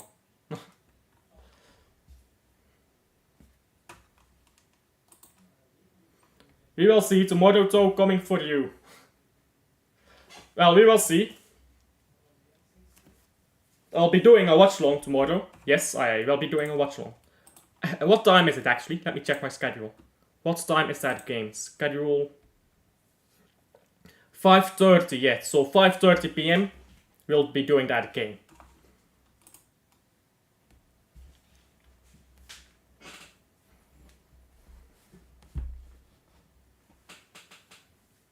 Now throw in by Real Sociedad.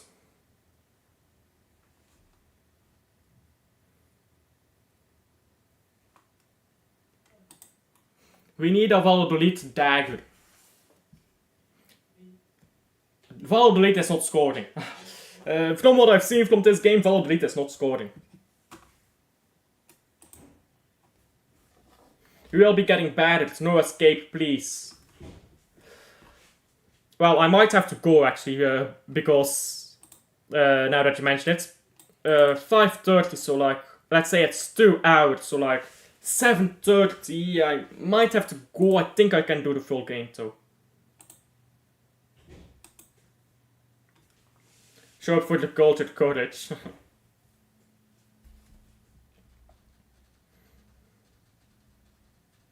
And that's a long ball straight into the hands of the Valladolid goalkeeper.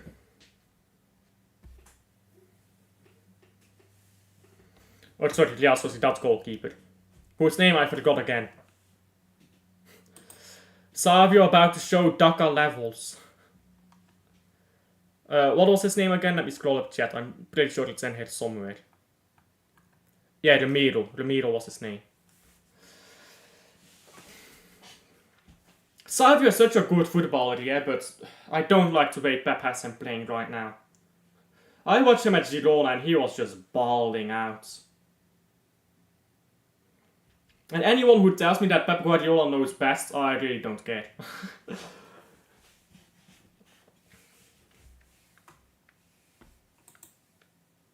Can Valvado get a goal? Do you mean Valladolid? Yes, I think so. Valladolid can get a goal. They've played well all game long, but they just don't look like scoring right now. Respect earned, win or lose. Too many idiots. Yeah, I mean, with football, it's sometimes just sometimes people just get too lost into tribalism. Sometimes with football, you also have trolls. It's not per se idiots. It's just a lot of trolls.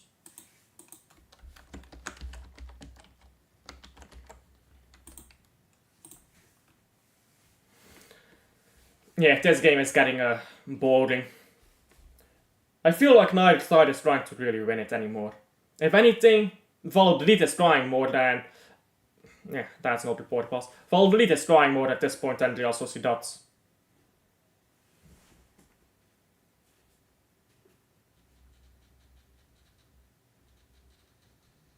And now a throw in for Real Valladolid.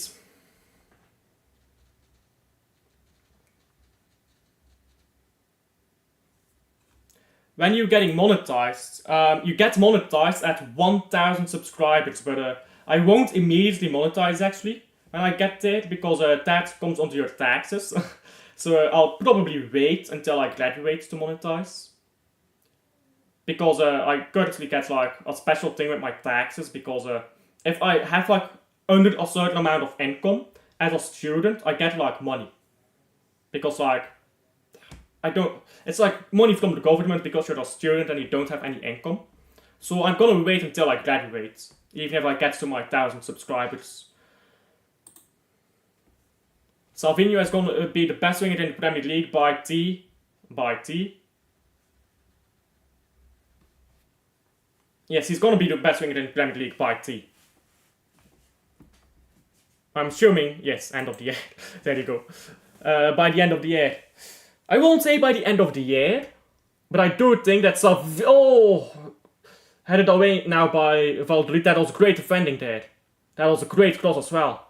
I do think that Salvinho will be top 3 Premier League wingers by the end of the season. I'm from Myanmar, you know that country. I do. It's also called Burma sometimes. I think Myanmar is the correct word, but it used to be called Burma when I was growing up. Now it's like Myanmar, used to be Burma. So yes, I know what country that is. I believe it's like part of Southeast Asia, right? Like around the area of like Vietnam, Laos, Cambodia, like that area. And that's a good challenge by Real Valladolid's midfielder. So many substitutes came on, I only know the starting players for Real Valladolid. Now ball on to the right here. And forwards now, come on, cross it. What is this, bro? How did they hold on to the ball? And what is that for touch? Oh my days, bro. What am I watching? What am I watching, bro? He lost the ball, he won it back somehow. And then he spanked the ball straight to the goal line. Bye, have a nice weekend. See you tomorrow. I'll see you tomorrow, mates. Now we are in war. Our military killed our people. Damn. What is going on over there? Damn, well. Not quite sure what the political situation is over there, but that doesn't sound very good.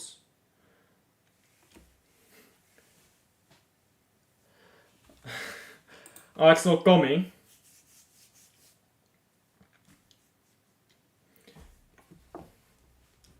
And now cutting in. Oh, that might be a penalty. That might be a penalty for the Real Valladolid. They hold on to the ball. Still Valladolid on the ball. Now Sociedad. Maybe a late counter here trying to go forwards. And it's a counter now by Real Sociedad. Beckett. Beckett on the ball. Loses it. Oh, Beckett has been poor today.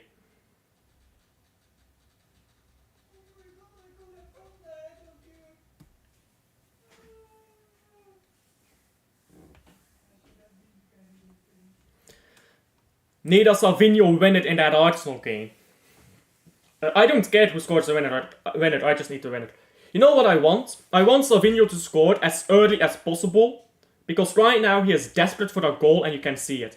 He's desperate for that first goal and he's trying way too hard to score. And it's going to be a free kick for Valladolid. Valladolid have won the ball back now on this free kick. Latassa is somehow still on the pitch. Latassa has dropped a proper stinker. Same with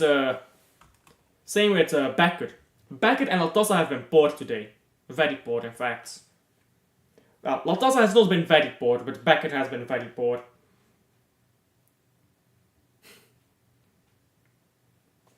Now ball on the right with Perez. Perez ball forwards and Messenger now onto the right. And now a throw in for Real Sociedad. Sanchez does not agree. But it doesn't matter. 5 minutes of stoppage time, ball rolls out of play. It's going to be a throw in. Throw in is taken quickly. And Valladolid cannot hold on to the ball. Another throw in for Sociedad.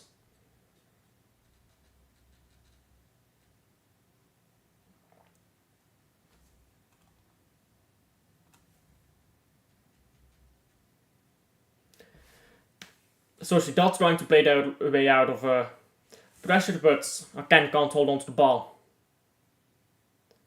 Now a long ball by Valladolid, it goes out for that throw-in. Yeah, I think this ends another draw, if I'm being honest. I think this is getting very scrappy here. That's well done. That's well done. Now going forward here, they have to hold on to the ball better, Sociedad. Zubimendi now with the free kick. Set piece from deep here.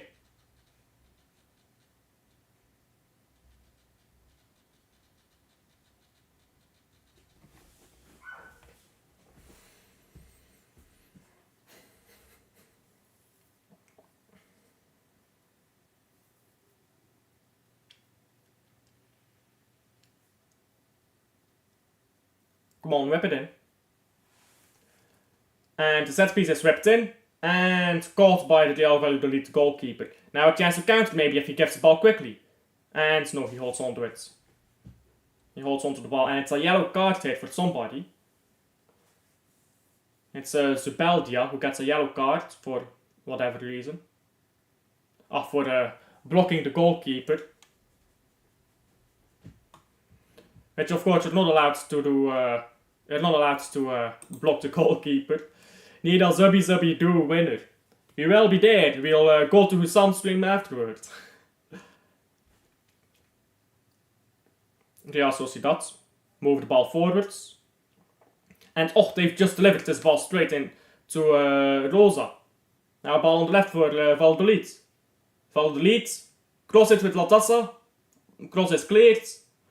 Now Messerger onto the right and Perez now. Perez can keep it in play just barely and it's crossed in and Latassa over the bar.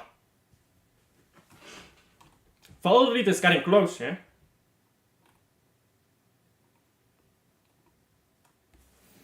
That was a good cross by Perez. And so, yeah, it was Latassa. It was Latassa who got his head on it. If Latassa jumped and got a bullet head on that, that probably goes in. Or at least on target.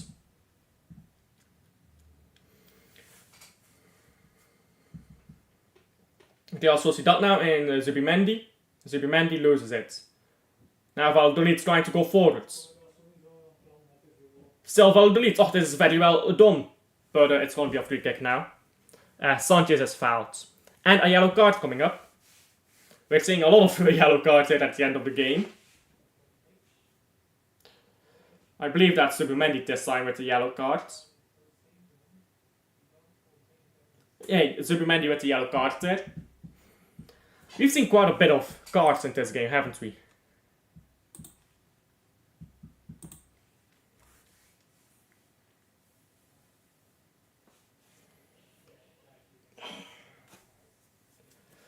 Now ball on the right.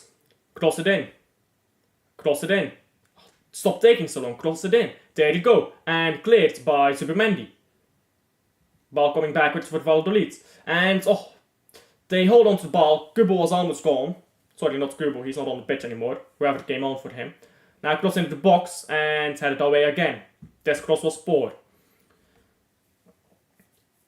Now we had a chance to go forwards for Real Sociedad, but they take way too long.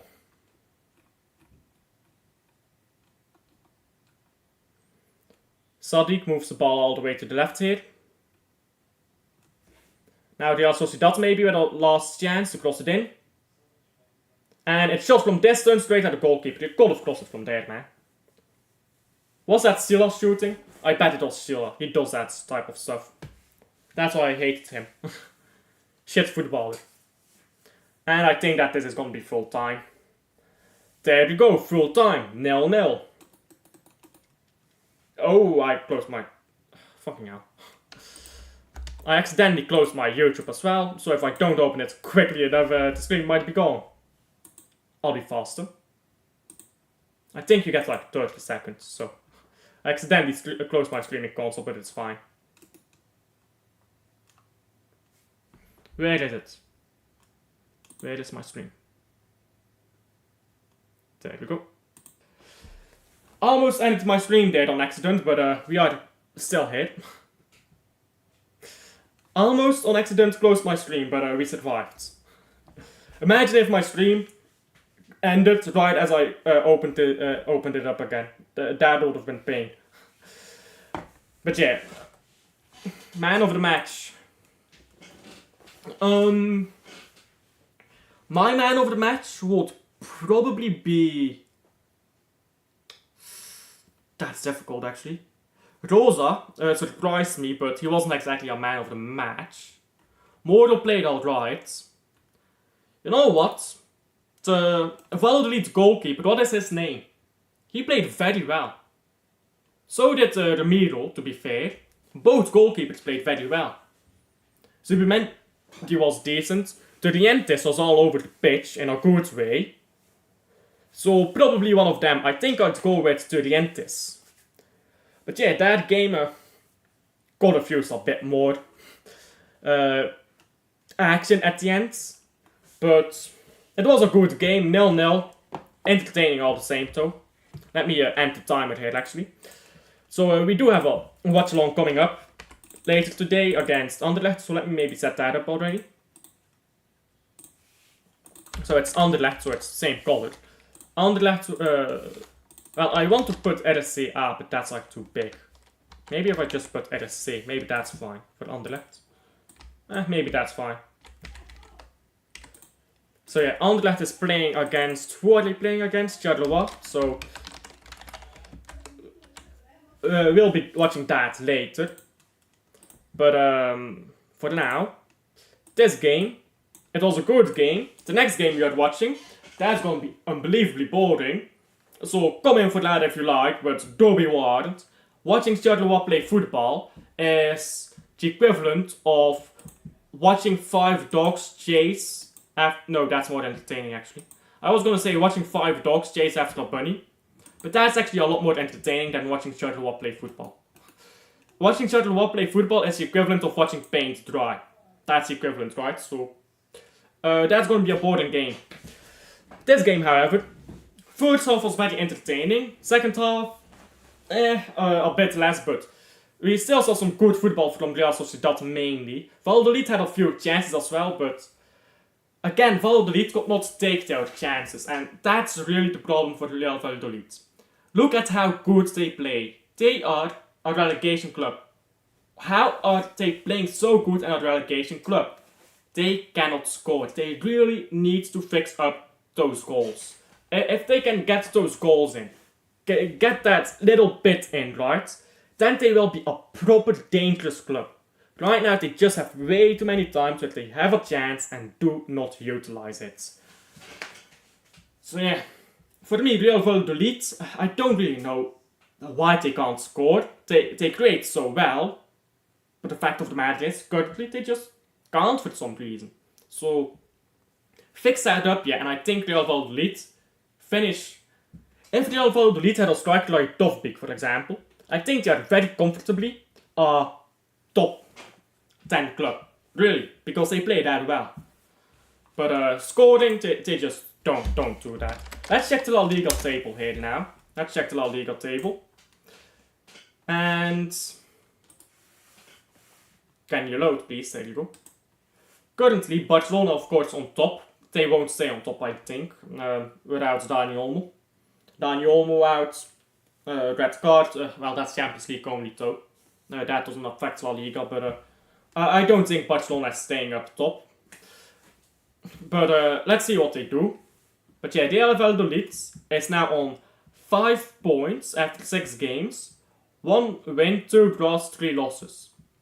And the thing is, from those 2 draws and 3 losses, I think they should have won this game. I think they should have won probably 2 of those other games. So that's like a draw. Like that's 3 wins extra. Like that's 3 wins more. Valladolid really need to get scoring. That's the only thing lacking for Valladolid at the moment. They apparently have a... Apparently they also have played 7 games already. What? How have they played 7 games already? That must be some rescheduled stuff or something. I don't know, that's weird. Yeah, but apparently Real Sociedad has already played 7 games. Somehow. Even though we're in match day 6 right now. Interesting, I suppose. Leganes is actually, has actually won a game and drawn 2 so far.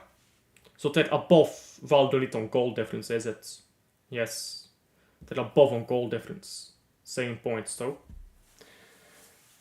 Yeah, well, will be interesting to see how La Liga goes here.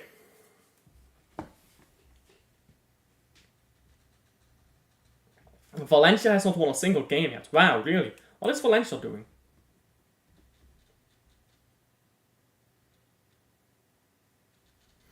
Valencia has played against...